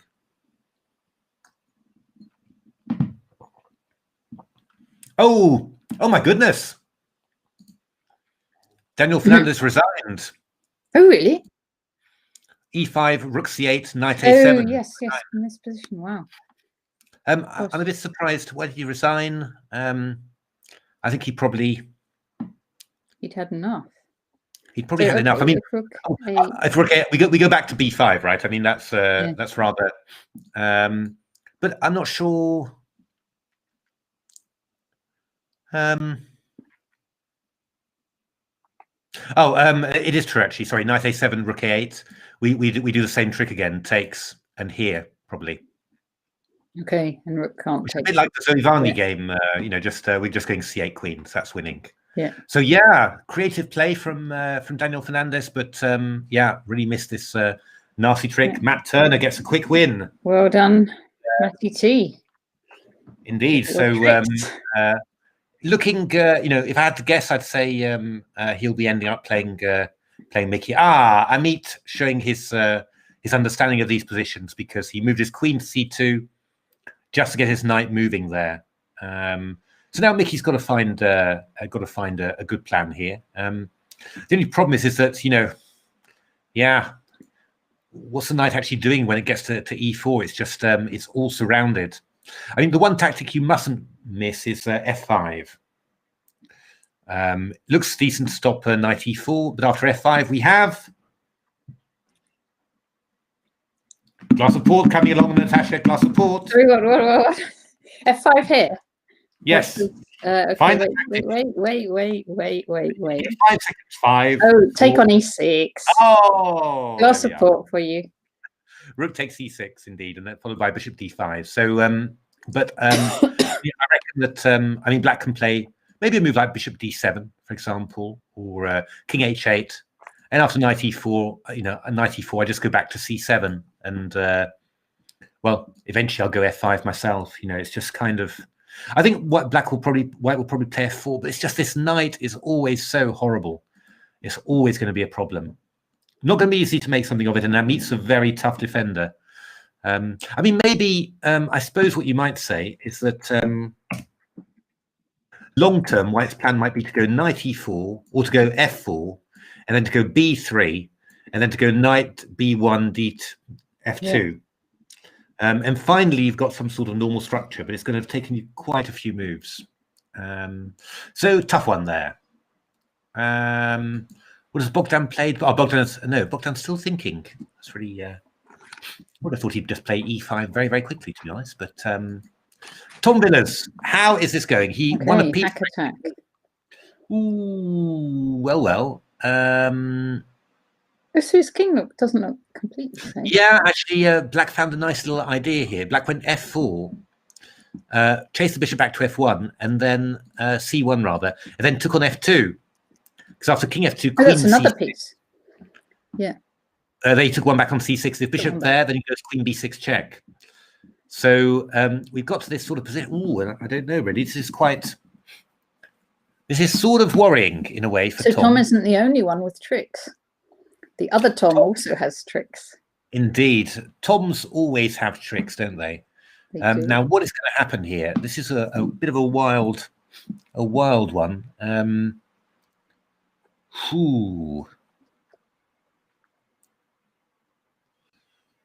I think White is still better here. I mean, because the Black King is a little bit weak. I mean, we've got knight g5s coming in.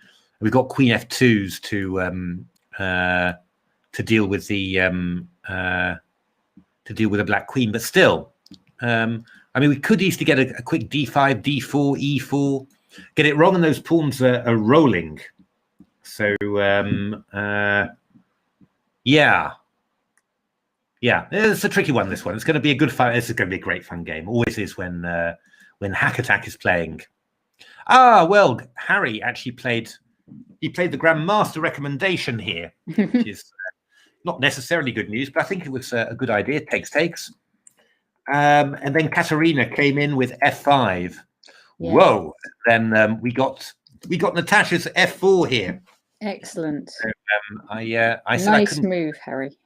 I couldn't condone this sort of play, but he did it. Now, Katerina, this is a great fight. This one. Rook takes d5, bishop b6 check, king h1, e takes f4. So, and here Harry didn't dare take back the pawn on f4, but played queen h3. Now, I wonder why. Why can't you take on it? Well, I suppose at maybe this is a little bit annoying. Is that right? And if queen e4, then rook e8, something like this. Maybe a little bit annoying. You're a little bit awkward there. So queen h3, because I mean Harry is actually threatening to play rook d6 here, and then maybe take on g6 after. So I think that's the idea. But Katerina played queen e7, which seems like a good move to me. Ooh, I don't know actually. Is Harry in a bit of trouble here after his f4?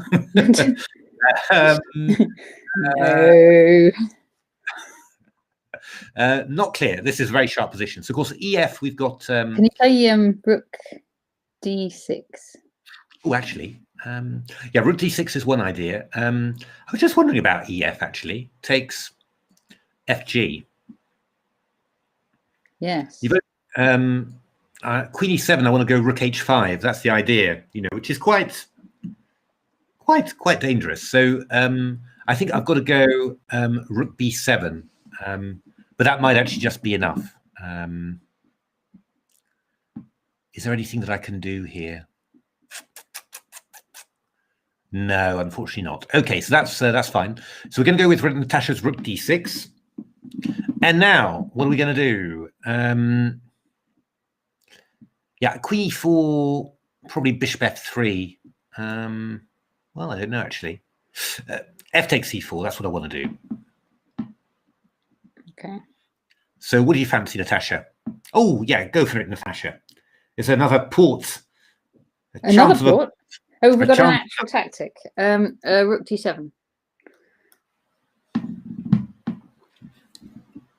When it's a question of not drinking, Natasha, you're incredibly good at tactics.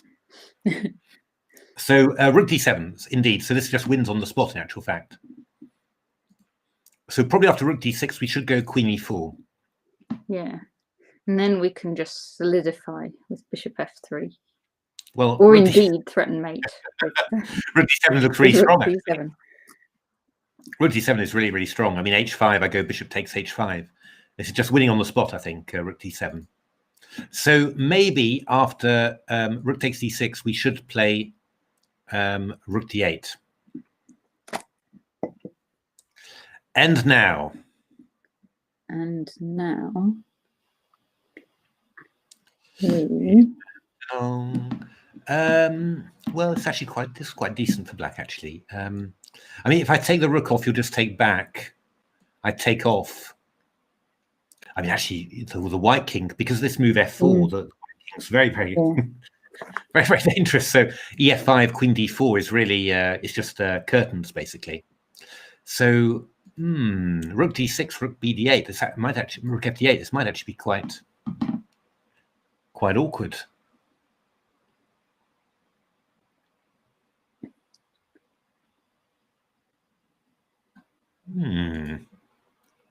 Now Harry's down to 8 minutes now, and Katarzyna's got 31. So it's quite. Okay. I'm not sure. I think this is. I mean, you could play e5 here. This is one idea. Again, to play d takes e5, rook d7. That's the idea. Yeah. But I think I might just play rook d8. And obviously, if you take on d6 here, I've got queen takes e2. So. I mean, I can go rook d6, but then I might just take on e5, for example, and then I can, take on e2 after. I think White's in a bit of trouble, actually. Bogdan's moved. Shall we see what he did? Oh, he's done knight f5. Ooh, Bogdan. I think that's a blunder, to be honest. It's funny, isn't it? When you spend a long time on a move, it sometimes does turn into a blunder. I said unless I'm missing something stupid, but bishop d3. I said gf here. Yes, with rook g8 to come. Now, is he? That's a little bit complicated what he's doing, but is he going to go e5? Maybe. Well, I was wondering, because the idea would be that, if the queen moves away, for example, I go bishop f5, and after rook g8, I can go bishop g4. That's the idea. However, what you do have is you could take on here, and go queen b6 check. Okay. Yeah, I mean, queen f2, I don't know, king h2 maybe. I mean, the point, of course, is this is actually very strong. Probably very, very good for white. But on the other hand, I mean, you could have just been a piece up, really. So, Wolfsman says, could be another sack coming. Are the poor blunders? They certainly are. Yeah, it's a bit weird. I find this a bit weird, really. A bit of a strange way of playing from Bogdan there.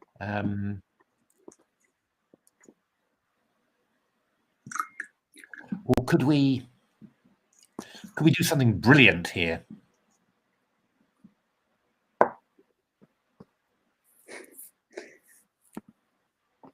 Do you often get Amazon turning up with a parcel in the middle of your games? Guitar Man. Yeah, I was actually wondering all of a sudden whether I could do something brilliant, which was to go here, rook g8, and then queen takes g8. Rook to e8, king g7, and then What, just the king out of the way? Well, that's right, but the king's safe on here. Or I was thinking of knight e4 and f6, but queen d4 is just very strong. So no, I can't do anything brilliant. So I think e5 is probably best,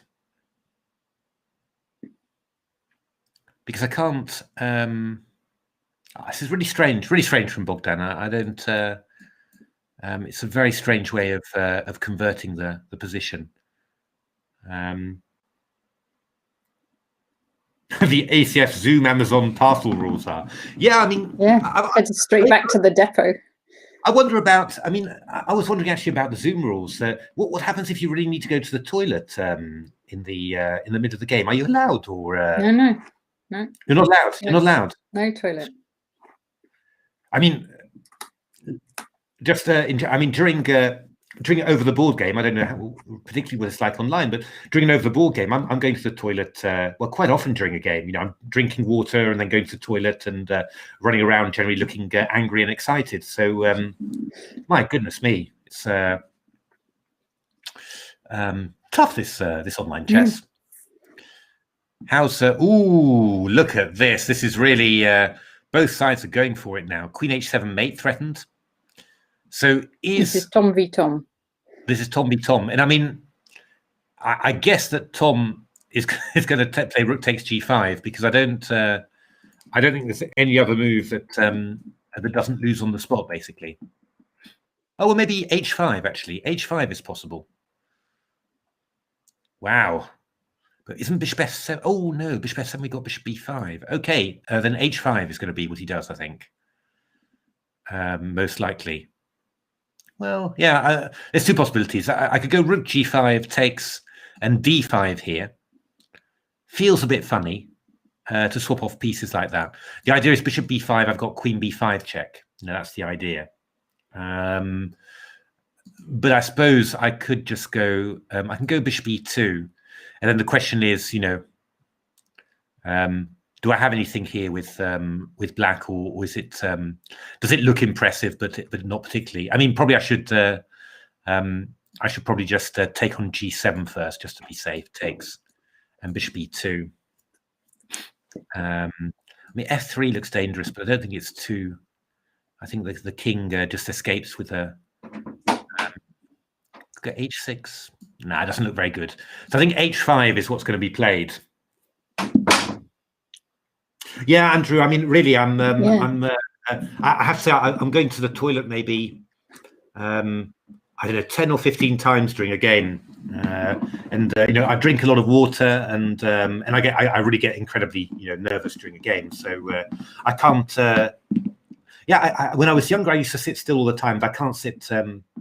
My system. Hard to sit. Very good, very good guitar, man. That is perfect. My system.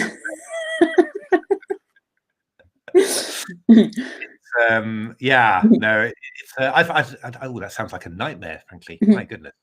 But h5 h5 is it's actually quite strong. I think I'm starting to get a bit worried for Tom. Could you take on g7 and then bring your knight in, maybe? Well, the problem with these moves is that I go bishop b5. Yeah, and you'd have to give up your rook. And even then... It's not even giving up, it's losing catastrophically. I think you should have a glass of port now, Natasha. I think that's... yeah, no, that's really not so good. In the old days, it wasn't a glass of port. That when we played in Lloyd's Bank Masters, and it must have been 94 or even earlier, 92, 94. And if ever we made any mistake, either in the game or even in analysis, they'd march you out and throw you in the fountain. There was this hotel down the road with a fountain, and we'd always get thrown in the fountain, me and Julie Harwar. But yeah, can I say, Natasha, that I've heard some stories like this before, and I always had the feeling that you had a slightly different Lloyd's Bank Masters to me, because I remember it as a very serious tournament. And did you turn up just dressed only in a bin line? In a bin bag. Yeah, but yes. John Wilson was going to give me £5 if I did, or something like that. I think he did. Amazing. I'm wondering actually whether I can play knight e6 whilst all this is happening.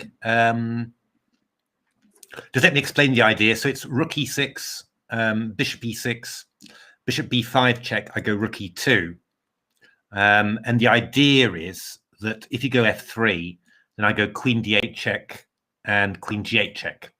That's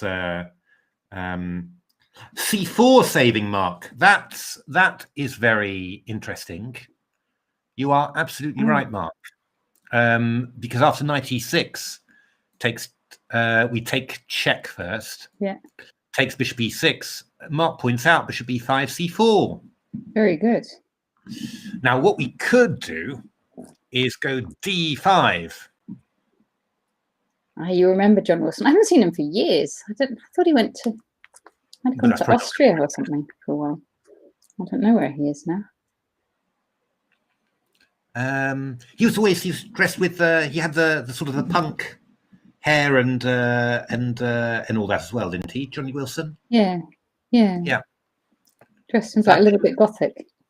Yeah, I played him a few times. Good player. It's a good player. Yeah, that is a very good point, Mark. So maybe I could. Do I want to go knight e6 first, or do I want to? Maybe I want to take, actually. Maybe I want to take on g7. King takes and go knight e6 check. This is maybe a good idea. I mean, I can move away, and I still have to think of something for white, which is, again, not that easy. Ooh, I don't know. Knight g5, h5. This is tricky for... oh, we've got another... Oh, good Lord. Gunslinger has lost. Oh. Knight blockade. What was happening there? Oh, he was losing, wasn't he? Oh my goodness! I said that Black had some rubbish mono compensation.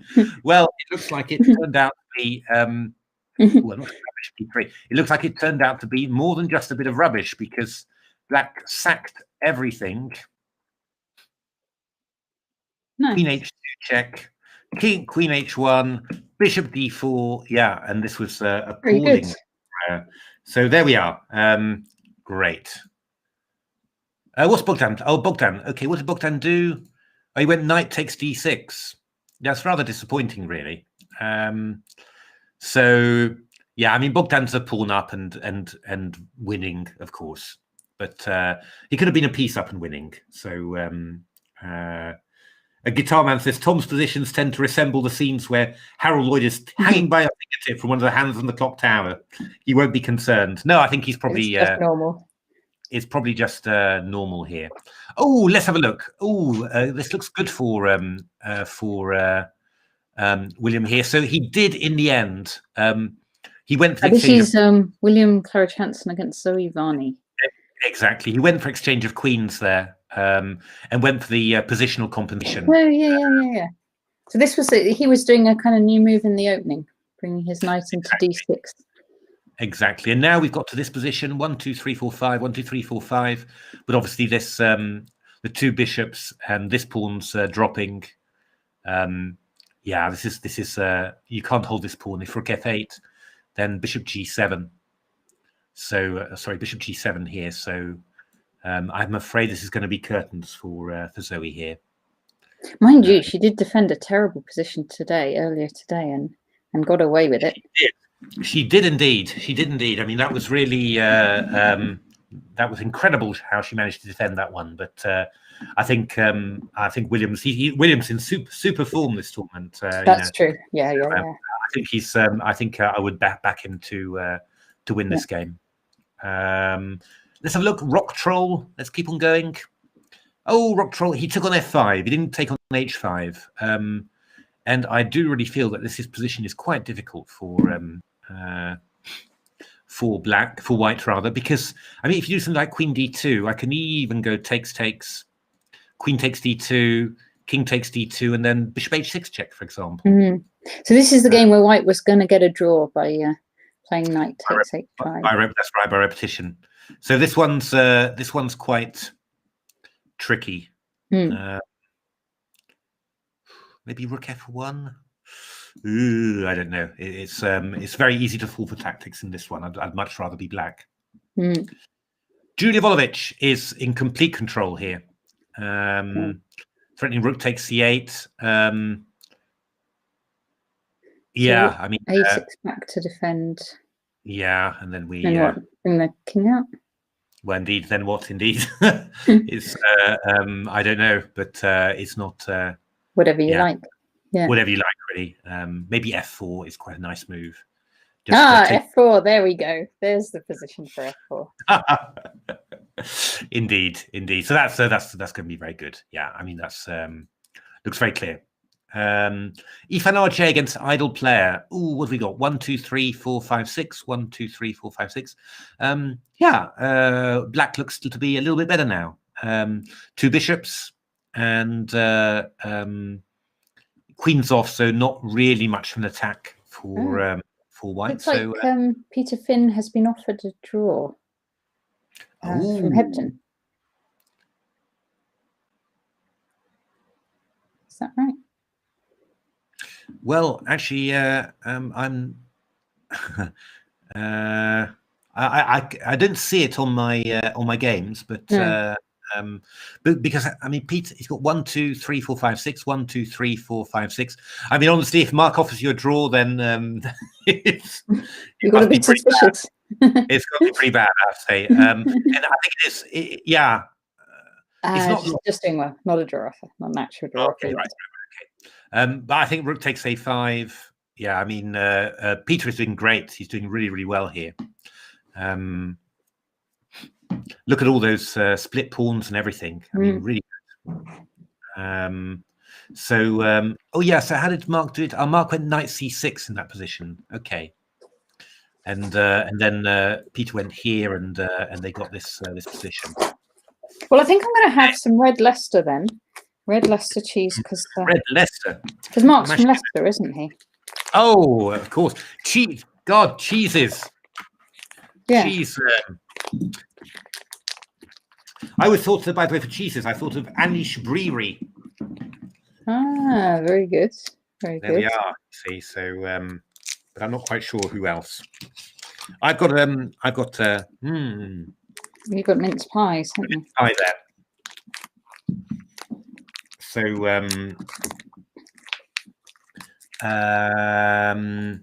Chelsea Kings against Wadsworth. Oh, look at that. Look at that king on h8. How did that get there? Yeah, Black's won. By the way, Black's won there. Well done.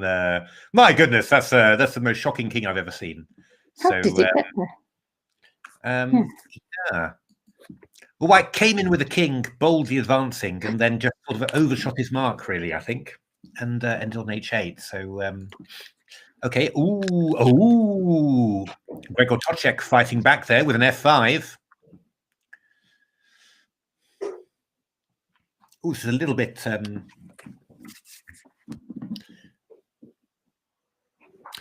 Wasn't that the? I'm thinking of, yes, that's right. I think about Carl's comment about cheeses. Wasn't there that? Isn't that the lovely comment about from the Muppets Christmas Carol that the mice, the rats are singing, and they say how evil Scrooge is, and there's not enough cheeses to feed us Mises. Oh, very good. Don't. Sorry. It's just, those are the films I like.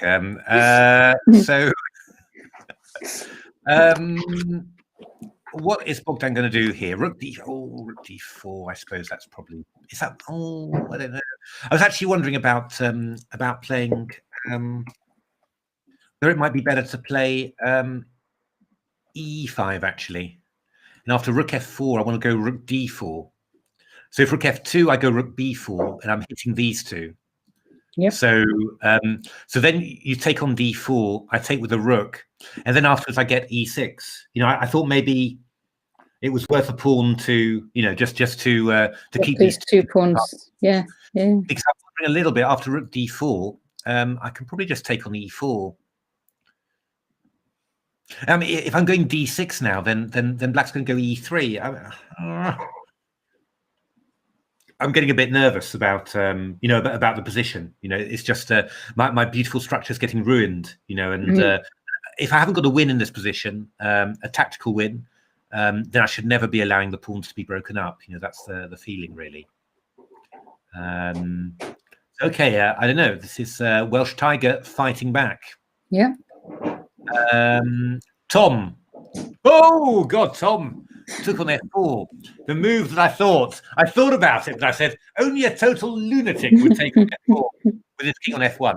And of course, Tom has done it. He has. So right, But black's going to double up on that f file. I mean, even queen f6 looks quite strong now. You know, and if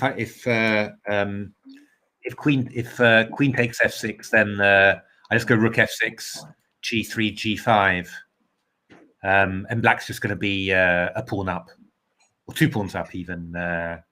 So I'm afraid. Oh, after Battle Brush and before Tom Baker. Yeah, Battle Brush. Boom, boom. I love Battle Brush. Did you watch Battle Brush, Natasha? Oh yes, definitely. Yes.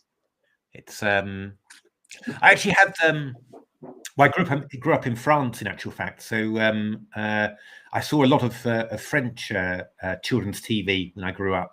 And funnily enough, the really big thing in France when I was about 7, 6 or 7, 5 or 6 even, was manga. So Japanese cartoons. Oh, really? Yeah. And I was thinking back to them because I saw one again recently. This was Albator, Corsaire de l'espace. So that's Albator, pirate of the universe. And it was really scary. It was, and I was thinking, wow, I was allowed to watch that when I was a kid. My goodness, it was all about death and all those sorts of things. I mean, the Japanese manga is quite always quite dark and slightly violent. It was a fantastic series, Albator, really was. But really, I was quite shocked to see that. There's a very good Go manga called Hikaru no Go. And right. yeah, all the Japanese kids started watching it and started playing Go again. It's the little boy, and there's the ghost who teaches him how to play Go, and they try and find the perfect move. It's very nice. Recommend it. Pigs in space. Pigs in space. That was fantastic, Mark. That was really, really good. Yeah, Beaker was fantastic. I loved Professor Bunsen and Beaker. And Sadler and Waldorf were very good. I once met 2 people when I was just in one of the companies I worked, that 2 guys who just reminded me so much of Sadler and Waldorf. That was really... Oh, Hikaru no Go, fantastic. Yes. Actually, really good. Yes, it's really nice. I was really trying hard to get hold of some Japanese films about shogi, because Natasha and I are quite keen on shogi, and there are quite a few, but getting them in England is just very, very difficult. But there's no, you're right. There is a shogi manga which I heard about, and then I forgot all about it, and now you've reminded me. But there's actually movies as well. Movies about a young tragic Go player, apparently based on the true story. A guy who wins everything and then dies young. So I was really trying hard to get it, but I couldn't manage. Let's have a look. B unit. Has he messed it up? Let's see. Oh, F takes C. Oops, sorry. So he's gone F takes C4. Okay, so he did. I thought he might do this. E3, King F1. So he's trying to be a grandmaster and take the solid positional route. But I was a little bit worried about Bishop C8, to be honest.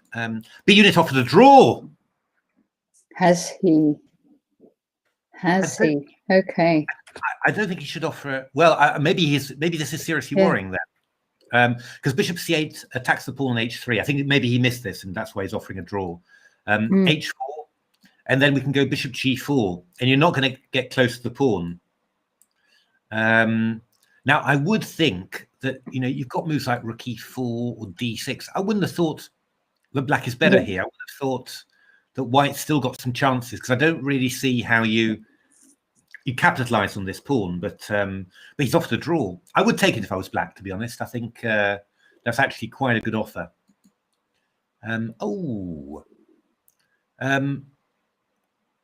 Okay. Well, Tom didn't play. Oh gosh, those rooks are lined up on that F-file. Yeah, but Queen F6 was really just winning, I think. But he went Rook EF8, G3. Okay, and now the point is, if you go Queen F6 now, I'll just take and then go H4, and you're not going to get in G5. So Tom, I think, A lucky escape. lives to fight another day, because at G5 there's Queen H5. What you could have maybe is Bishop He's E8. still, oh, okay. Yes, he's still what? A piece He's gone Bishop E8. He's gone Bishop E8 there. Okay. So, okay. So, black's going to go what, G5? No, black can't. Oh, black can go G5 next because we're defending H5. Must be something to be done about that.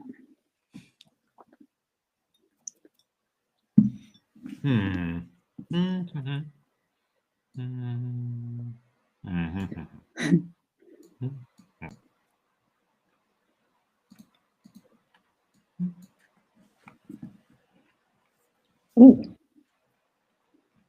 Take I think full. Rook F4 will be very dangerous. I think Tom's going down, actually. I think we're going to need some crazy magic here to save this one. I think we should just do this more often with port and mince pies.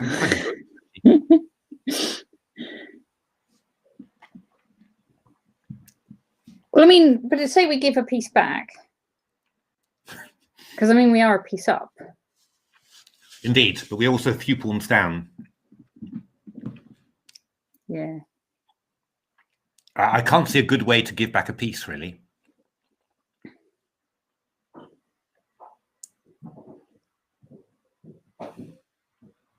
This is looking really bad. I think that Tom's going down there. Yeah. Let's have a look. Yeah, this is looking very strong as well. Still for William Claridge Hansen against Zoe Varney. This F pawn is a bit of a monster. King's going to come in. Should be just a technical win, this one. How's Mickey doing?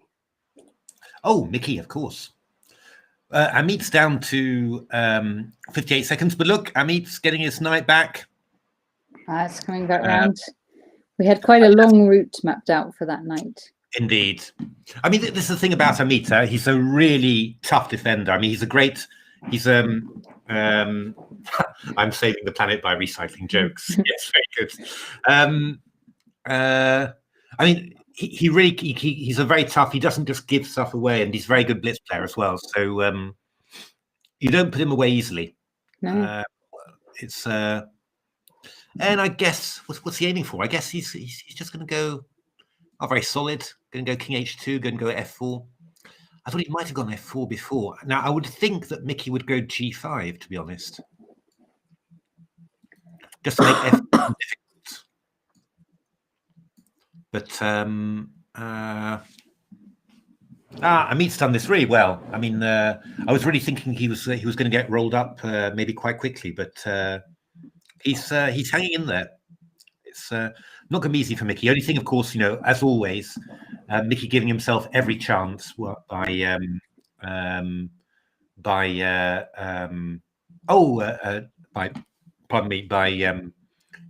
ahead on time. And any juniors are watching, or even the older players, that is the key. That is what you have to aspire to. Mickey always gives himself every single possible chance because he's always ahead on time. If there is a possibility that someone can blunder because they're short of time, it's never going to be him. So now, just having a look at some results there. B unit has drawn with Welsh Tiger. Okay. So that's a very disappointing game for Bogdan. He was actually just a piece up. So rather disappointing. We've also seen Let Me Think has drawn with Oliver Stubbs. Pretty good for Chris Fink because he was just pawned down early on for not much compensation. And Chess Queen has drawn with Sean the Prawn. Okay. And how's Harry Grieve and Katarzyna? You are right. Going? I want to see that with Harry's F4. Could he make that work? Oh, he did. So Queen E7, Rook FD8. He played E5 indeed. That was clever. Rook D6, Queen E5, Rook D7, H5. So really sharp. Okay. Yeah. Play a queen h4. We had stopping this the position on the board, didn't we? Something like this.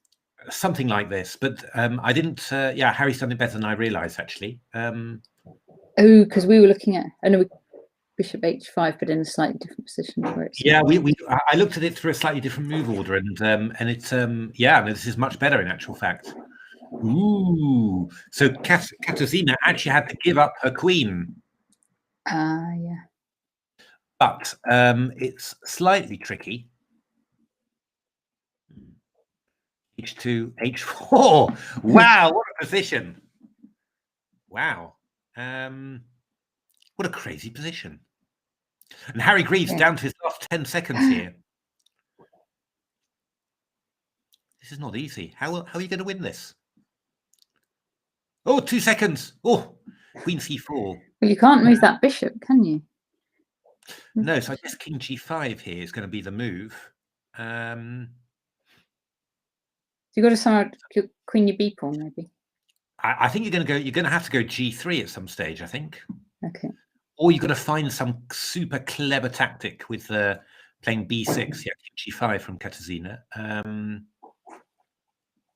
Queen D3. Yeah, this is, I mean, with so little time on the clock, this is really difficult. I think maybe...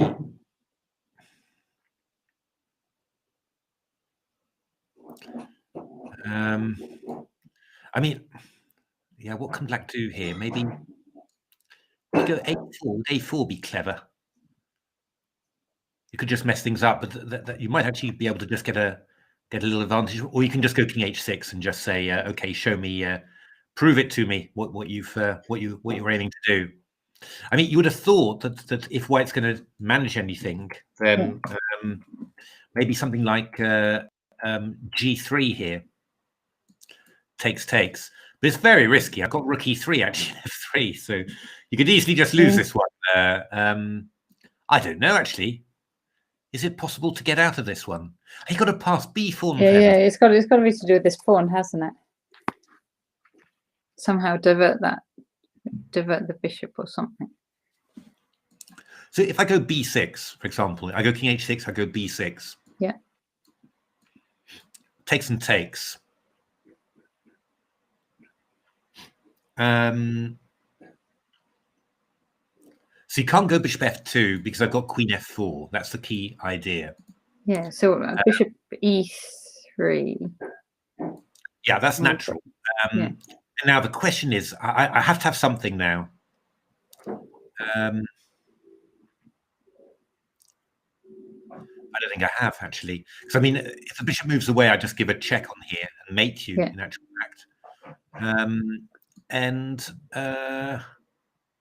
Queen f8 check. I go bishop f2 again. Actually, queen f8 check. Oh, queen f8 check. Yeah, I come here. I think simply. Oh, you go queen e7. That's the point. And you'll have this. Oh, king h5, but you don't have a bishop e2, unfortunately. No. Ooh. So you got to, you're just perpetually. I don't think getting out of this, to be honest. I don't think.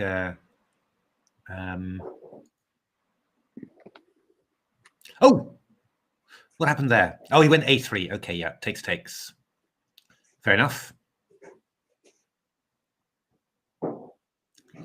Oh, okay. So you're sort of like in a little bit of zugzwang here. But I think you just go a4 now.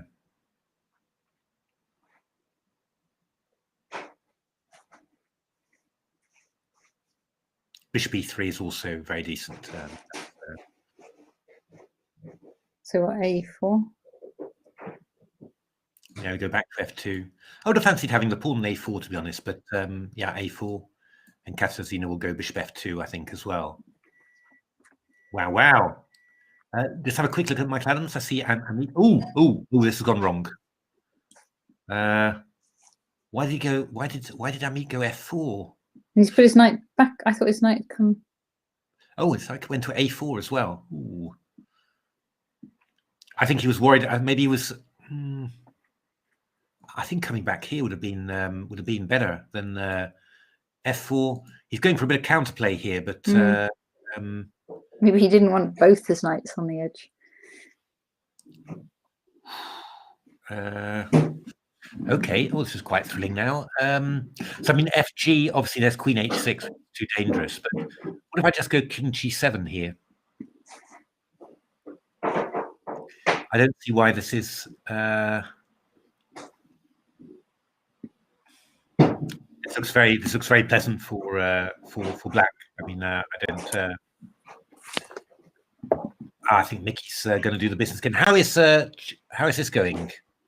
1, 2, 3, 4. 1, 2, 3, 4, 5. So checkmate lot is a pawn up here. Knight A6. Knight A6. Why would you play Knight A6?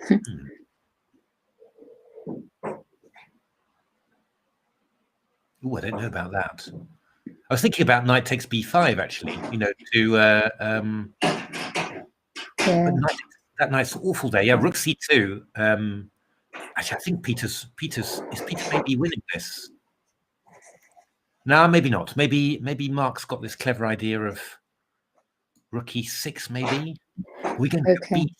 We're going to go B3 and Rook B. Whoa, this is very difficult. This is really very difficult. Yeah, no, this is very, very nasty. This one. Okay. So will Peter try and play for the win? He had a draw with the Grandmaster yesterday with Bogdan. Yeah, I mean, I definitely think he should just carry on there, because you shouldn't be able to lose this one at all. Your king's safe, you know, you've got all your stuff, and I do think that, yeah, I think this is an excellent chance to beat a Grandmaster. I think Bishop D7, Knight F6. That's a strange move. I really thought I was convinced Mickey was going to go King G7. But Bishop D7. It just feels. Would he take on A4? He probably wouldn't, would he? He is. He's going to take on A4, I think. But it feels a bit weird. It does feel a bit weird. Yeah, Wolfsman. I don't know how Mark's stopping Barry. I really don't know, actually. Tricky. It's going to be very, very tricky, this one. The only thing he's got going for him is that check. Oh, King G8. Why King G8? I really thought B3 was really strong here.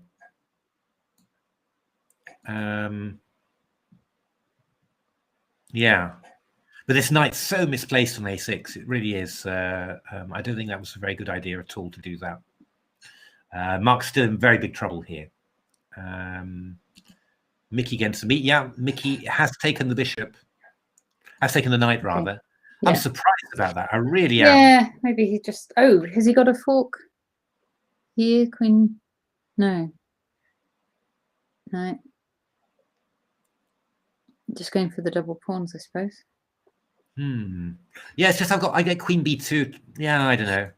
I mean, Queen E5 allows Knight D7 check now. It just feels King G7 allows Knight E8 now. You know, it just feels awkward, really. You know, I don't. What about F3? You're taking a glass of port, Natasha. Now, I'm sorry. Oh, does that allow for Queen H6 and exactly in one? Yeah, all right. Glass of port. Come on, that is probably fair, actually. One go. Fair. All right. So Mark is a pawn down here. In big trouble. I don't like having the king on F7, to be honest, because it's just in the way of checks.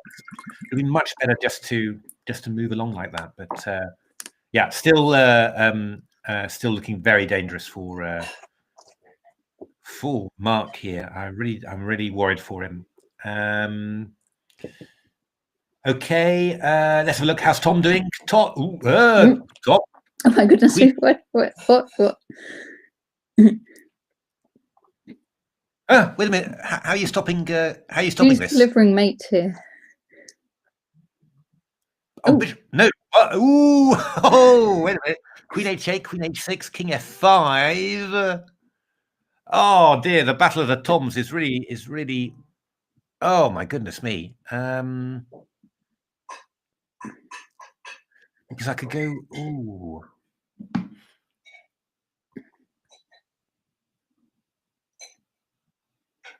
Yeah, G6 if there was G6 if there, rook takes, right? yeah, or even king takes actually. I mean, it doesn't work at all. Queen H6, King F5. Oh my goodness me. What a drama. I think it's working. Yeah, I think it's working. I mean, we've got Bishop C4 check, which is going to be a big one coming in as well. I can't think how this works for white. Wow. Ah, Portman, of course, Carl. Ah, Portman, yes. Yeah. Carl Portman. There we go. Okay.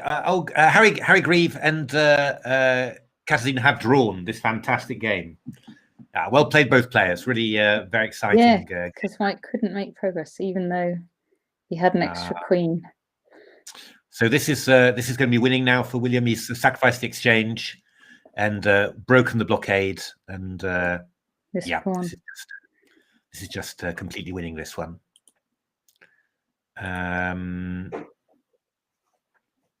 So that is excellently played again. Did we see Declan Shafi against Mohammed Ayan Ismail? I don't remember saying this for a little while. Which one was that? That was let me have a look. 12. So Declan's the one. Oh, I don't think we've looked at that one yet. A lot of numbers. Right. We might have not seen that one yet. No, I think. Oh yeah, there it is. So white is winning. So one extra pawn, 2 bishops, well-placed pieces. Yeah. Diamond is going to beat Declan Shafi, looks like. Okay. Have a look at idle player. Ooh. How is this going? Tough fight, this one. Well, this knight is pinned, so we're going to get knight e5. Maybe we'll take rook c3. Better rook ending for black, I think, but probably drawn in the end, I think. But definitely black is... Peter looks very won, says Crispin. Oh, and Michael Adams has won. Michael Adams has won. There we are, you see. I bet he didn't. I bet Ameet didn't fall for the... Oh, no, Michael didn't fall for the checkmate. No. Queen g4. Knight g2. Very nice. King g2. Knight you got knight e3. Very nice. Yeah, Mickey's he's just too strong, really, all around. Have a look. How is this looking? This is looking very good, isn't it? Indeed. Rook and pawn ending. So very forward. Okay, f5. I would play probably King e4 in this position. Yeah, well played, Peter. That's a very good one because you shoulder the king. That's what you do. You come around here. Oh, good Lord. Get an analysis board. How's his nerves, Chris? Does Peter stay relatively calm, or will he be quite nervous at this point? So you shoulder the king, and then when you come with rook check, you come here. That's the idea. And king f4, you'll go king there. Yeah. And I really think that this ending should just be winning for black here. I mean, we go rook check, king takes b1. Yeah. And actually, the king is completely trapped there. So yeah. So this is looking very, very good. Very, very good for Peter. King e3. Oh, h3 from Mark. He's going for stalemate tricks in that line you just had. Except you can't really, can you? Because no. Yeah. I mean, king d2 just looks winning. To be honest, I mean, oh, king e4. Yeah. Okay. Well, Peter's actually going to grab this pawn first, and then I guess is that clever? He's just trying to enjoy the moment. Maybe. Oh no, says Chris. Yeah, I wouldn't grab that. I mean, I wouldn't grab that pawn because you got the king in the cage. Chris, you do support your brother, don't you? Because we had Trisha's brother on the other day, and said, did he support Trisha? And he said he used to, but not anymore. Now he's more neutral. Oh no, Peter, no! This is not the way. This is not the way. Oh dear me, no, this is not good. This is making it much more, much longer. This reminds me, I had this game against Mark Hebden in a weekender, and it was like a really good, like really promising, like this rook and pawn ending. And what I could do was just put my rook behind my pawn and queen the pawn and just win. But I saw this move that was a forced draw by swapping off his last pawn, and I did that instead, and that was it. Yeah, I mean, this is probably still winning. I mean, we go king e3, I go rook h2, and then you're going to pick up 2 pawns. But it's just a little bit of a. You're just giving yourself an opportunity to go wrong, really. Rather than just. Very good, Chris. Very good. But I think he's going to make it. I do think he's going to make it. Look, that's one's obviously still thrilling, still going along. Diamond Ort against Declan Shafi. This is obviously looking completely winning now. Rock Troll. Oh yes. Looking pretty good for white in general, I think. Well, it's going to be a bit hard. I mean, if you win this pawn, then you lose the c3 pawn. So white's definitely better. I think you just start moving your pawns forward, and I think this should be good for white, I think. Though looking at it again, maybe not quite as clear as I think, but it should be quite good for white, I think. Julibovic is completely winning. Black's finally got Black's still stuck with this bishop on c8. But that's a pretty controlled performance. White thinking a long time here in this game, obviously trying to work out the endings. They're quite tricky indeed. I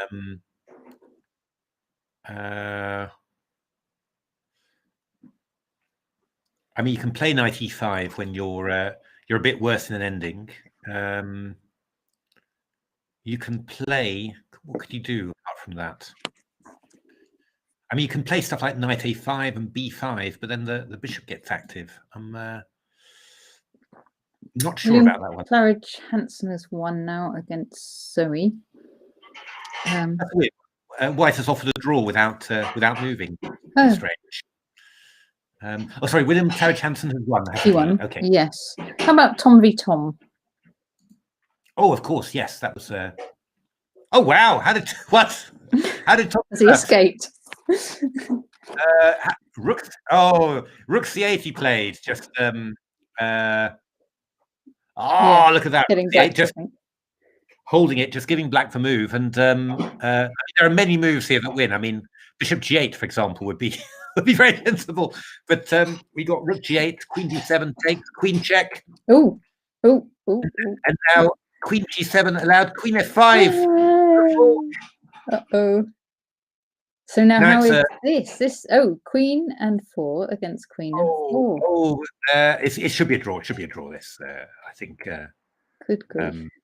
It should be a draw. This one.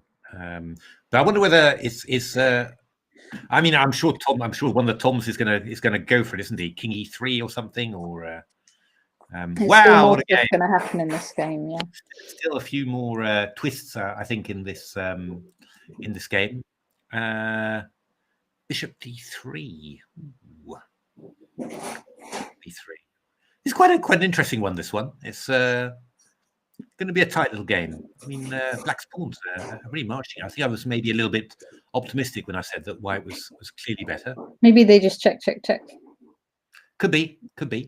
How is this one going? So, okay. Well, this has worked out quite well. In all fairness, back on track, I think, because Peter's actually picked up the f5 pawn, and now he's going to come back, and he's threatening king d3 now. Okay, well, Mark's going for it, and I think king c3 is a good idea. That's played.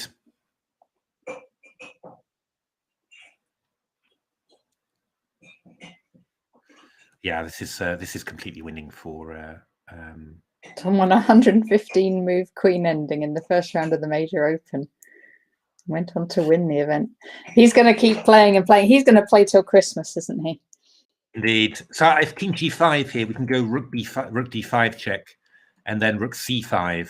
This is very strong. King G7, King C2, and then B1. That's the easy way to do it, I think. So how much time has Tom got? 44 seconds. Oh, he's played rook D5. Okay, you drew. Well played. We were a bit worried about your position at one point. Yeah, we weren't sure. Then we thought you were better. And then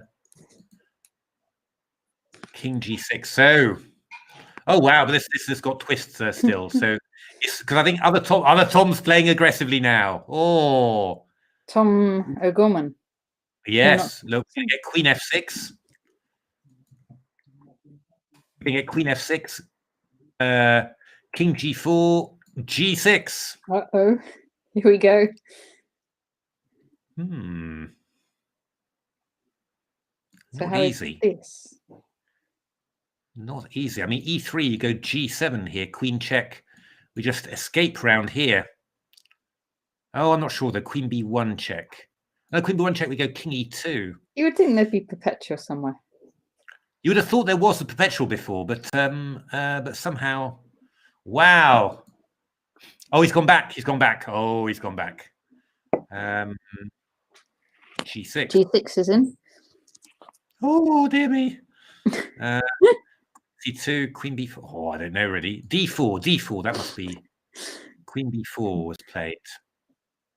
I suppose C3. I mean, this must be, you must have enough for a perpetual here, but it's just, I think Tom's going to play C3 and then just whiz his king up the board and just see what happens. Mark has lost. Indeed. Hard luck, Mark, but super well played, Peter Finn. Draw with Bogdan yesterday from a position of strength, and then a win against another very strong Grandmaster, Mark Hebden. So 1.5 out of 2 against 2 Grandmasters in a row. Not bad, Peter. Not bad. A good feeling to be going into Christmas with. Oh, it's a great game. Rock Troll against UK Chess Bomber is also quite an interesting game here. How is this then? So you've got your 3 white pawns on the king side. Oh, we're giving up an exchange, are we? I'm wondering actually. I'm thinking this is maybe quite interesting. Takes B4. Yeah. You're not going to be able to stop the guys, you know. No, they're unstoppable. very good. This is a beautiful structure, this one. You know, just... What? King C3? King D3, B3, King C3. Oh! Sorry, I think the port's having its effect now. You need a glass. That is true. Oh, I have to... Yeah, okay. I'll drink a...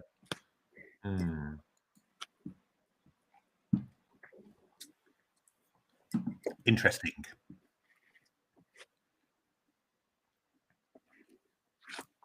Okay, maybe we should just maybe we just go rook there. Just let this pawn come forward. I mean, G5.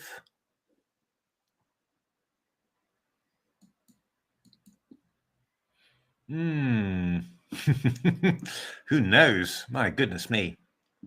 We've had some wild old endings in these. Yeah. This is really sharp. I think white should still be a bit better, but ooh.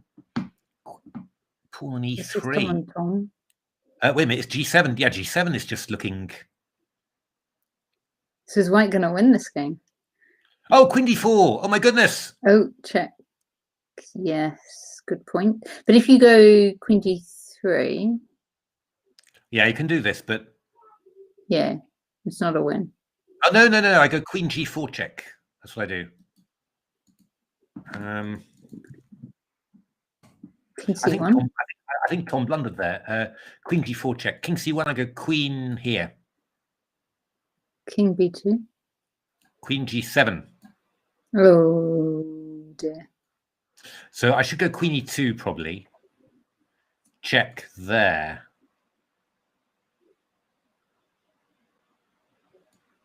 I could go check. I go here or something. Oh, I don't know. I can't believe this is going to be better. I think if there was something, you know, at this point, you could really do something clever. I think this is surely not going to be enough there. And actually, Tom's got to be a little bit careful here. I think Queen E2 is probably. Oh no, it doesn't work. Oh yes, it does. Queen D4 check. We come back to D3, I think. Queen E2, Queen D4. We come back to D3. That's that will be a draw by repetition, I think. Which I think both players will have richly deserved if they. Oh, so the bishop has gone now. Rook takes G7. Oh, but how do we stop there? How do we stop that? So, all right. Well, let's try Rook A7. Yeah. E4.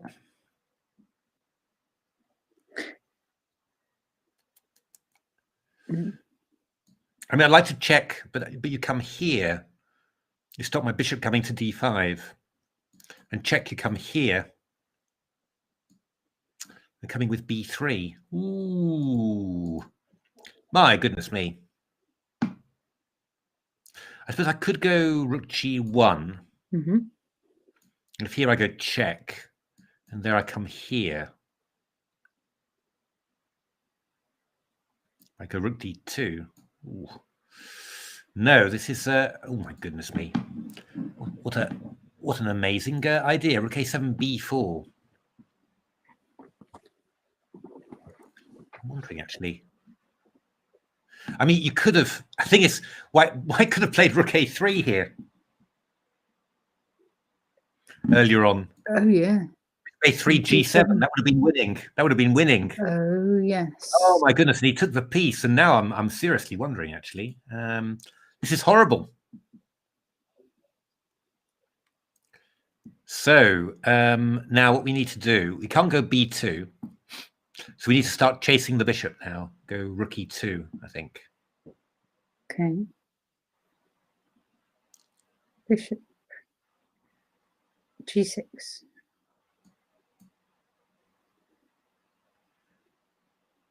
Rook E2 he's played.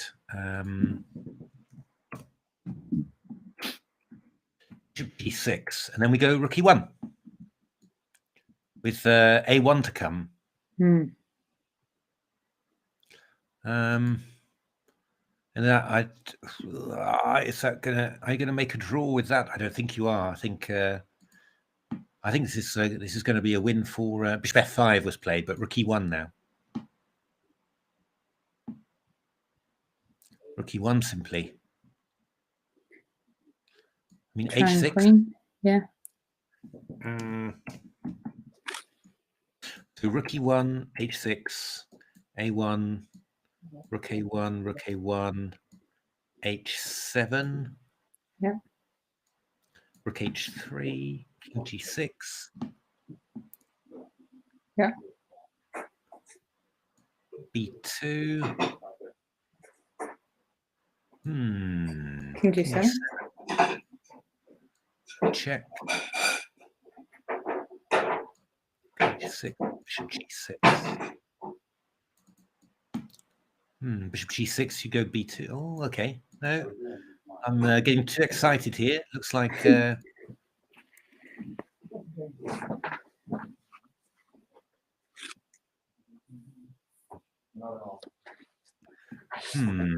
E1, H6. I don't really see if you can do much else there. You've got to do this. Takes, and H7.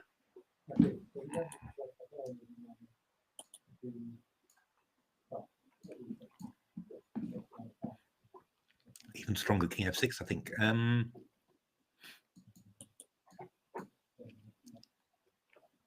What's a stalemate and black plundered? Well, I think we can just. It's probably going to end up being a draw just with Bishop G6. You go B1. I think that's probably going to end up being a draw. This one, I think. Okay. Oh God! Oh my goodness! Look at this. Tom found his way out of the maze there, and he's now. He's a pawn up. He's a pawn. How did you do that? How did you do that? Oh my goodness me. My goodness me. And how's this one going? Oh God.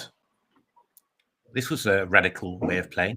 I don't think that was a very good way of playing, though.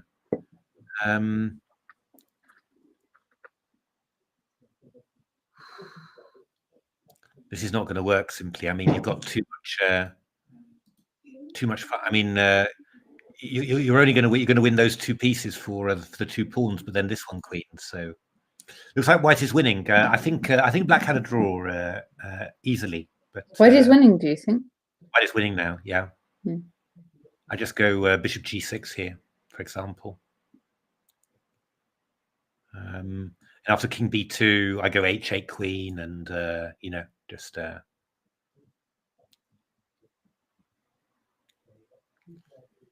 yeah. Oh, hard luck, black. That was a great fight back. Oh, they took a draw. They took a draw. Fair result, I think. That's got to be fair. Indeed. That's well played, both. Horrifically good game. It's and we're just watching. Ooh. That's creative. Okay, I could just take on b6 and then queen my and then oh God. That works because I take on b6, you go a1 queen, I go h8 queen, you go queen a7 check, and I go king h6 check.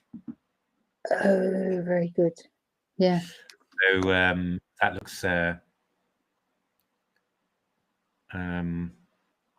that is just completely winning.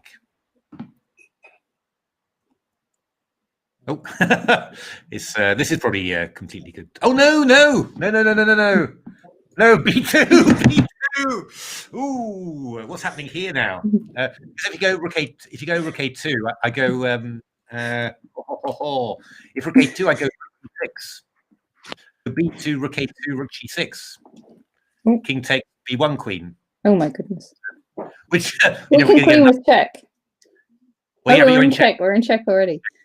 So king. What we should do then? We should go h8 queen. Yeah. And then we go a1 queen, probably. I think. Yeah, and then we'll move our king. Well, I mean, move our king check. If we move our king check, right? The king has to move. Then we can take the queen on a1. Oh, curses! That's true. Okay, so what we do is then we go. I guess we go b1 queen. Then that's what we do. All right. In that case, we.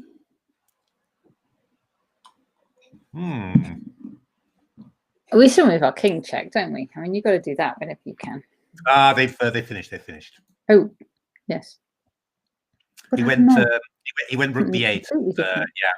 Oh, it was b2 was definitely worth trying. But there we are. Rock Troll beats UK Chess Bomber after a very good fight there. So I think the games are now actually finished. All finished. So what are the results? So we have on 3 points, we just have 2 players actually, which is Michael Adams and Matthew Turner. So we would expect after Christmas, if I was doing the pairings, I would expect it to be Michael Adams white against Matthew Turner. And then on 2.5 points, we have Peter Finn and Matthew Wadsworth. And that's it, actually. So that would be board 2. And then a lot of players on 2 points, including Ameet, Ghasi, Daniel Hernandez, Mark Hebden. No, sorry, Mark's on 1.5. 2 points. William Claridge Hansen, for example, and Chopra. Indeed. Harry Grieve. Great. And Tristan Cox. And Harry Evans. It's a top versus second seeds pairing. Merry Christmas, Carl. Cheers. Carl Portman. Thank you, Mark. Yeah. Have a good Christmas, everyone. Well, Merry Christmas, Waldsman Driffield. Indeed. Thanks very much. For sweeping the country. I know. We'll stay in and watch chess. Thank you, Apeza. Thank you, Guitar Man. Thank Merry you. Have Christmas all. And we'll Have a see good time you. over I was going to say see you in the new year, but it's not even that. We'll see you before No. the new year. 27th of December. 27th of December. Thank you, Guitar Man. What are we Thank doing you, on the the real Cypriots. Merry Christmas.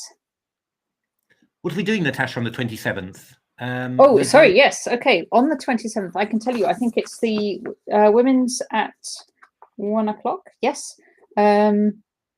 So 1 o'clock, or we start 10 minutes before 12:50. We watch round 4 of the women's. Is the draw up already? I'm just going to check whether the draw's up already. We saw the top 2 seeds playing today in the women's. It's not paired yet. They've got a little while to pair it. And then we see the standard play round 4 in the evening. So that's Sunday, the 27th of December. And then on the 28th, we look in on the juniors. And that'll be an early start, Monday, the 28th, for a 10 a.m. start for you early birds. Merry Christmas, Richard. Merry Christmas, Andrew. Ding, leer and dong, merrily on high. Very good. Very good. I like that. Fantastic. Okay, well, thanks very much, everyone. Have a Merry Christmas, and we will see you on the 27th. Have a good one. Thanks for watching.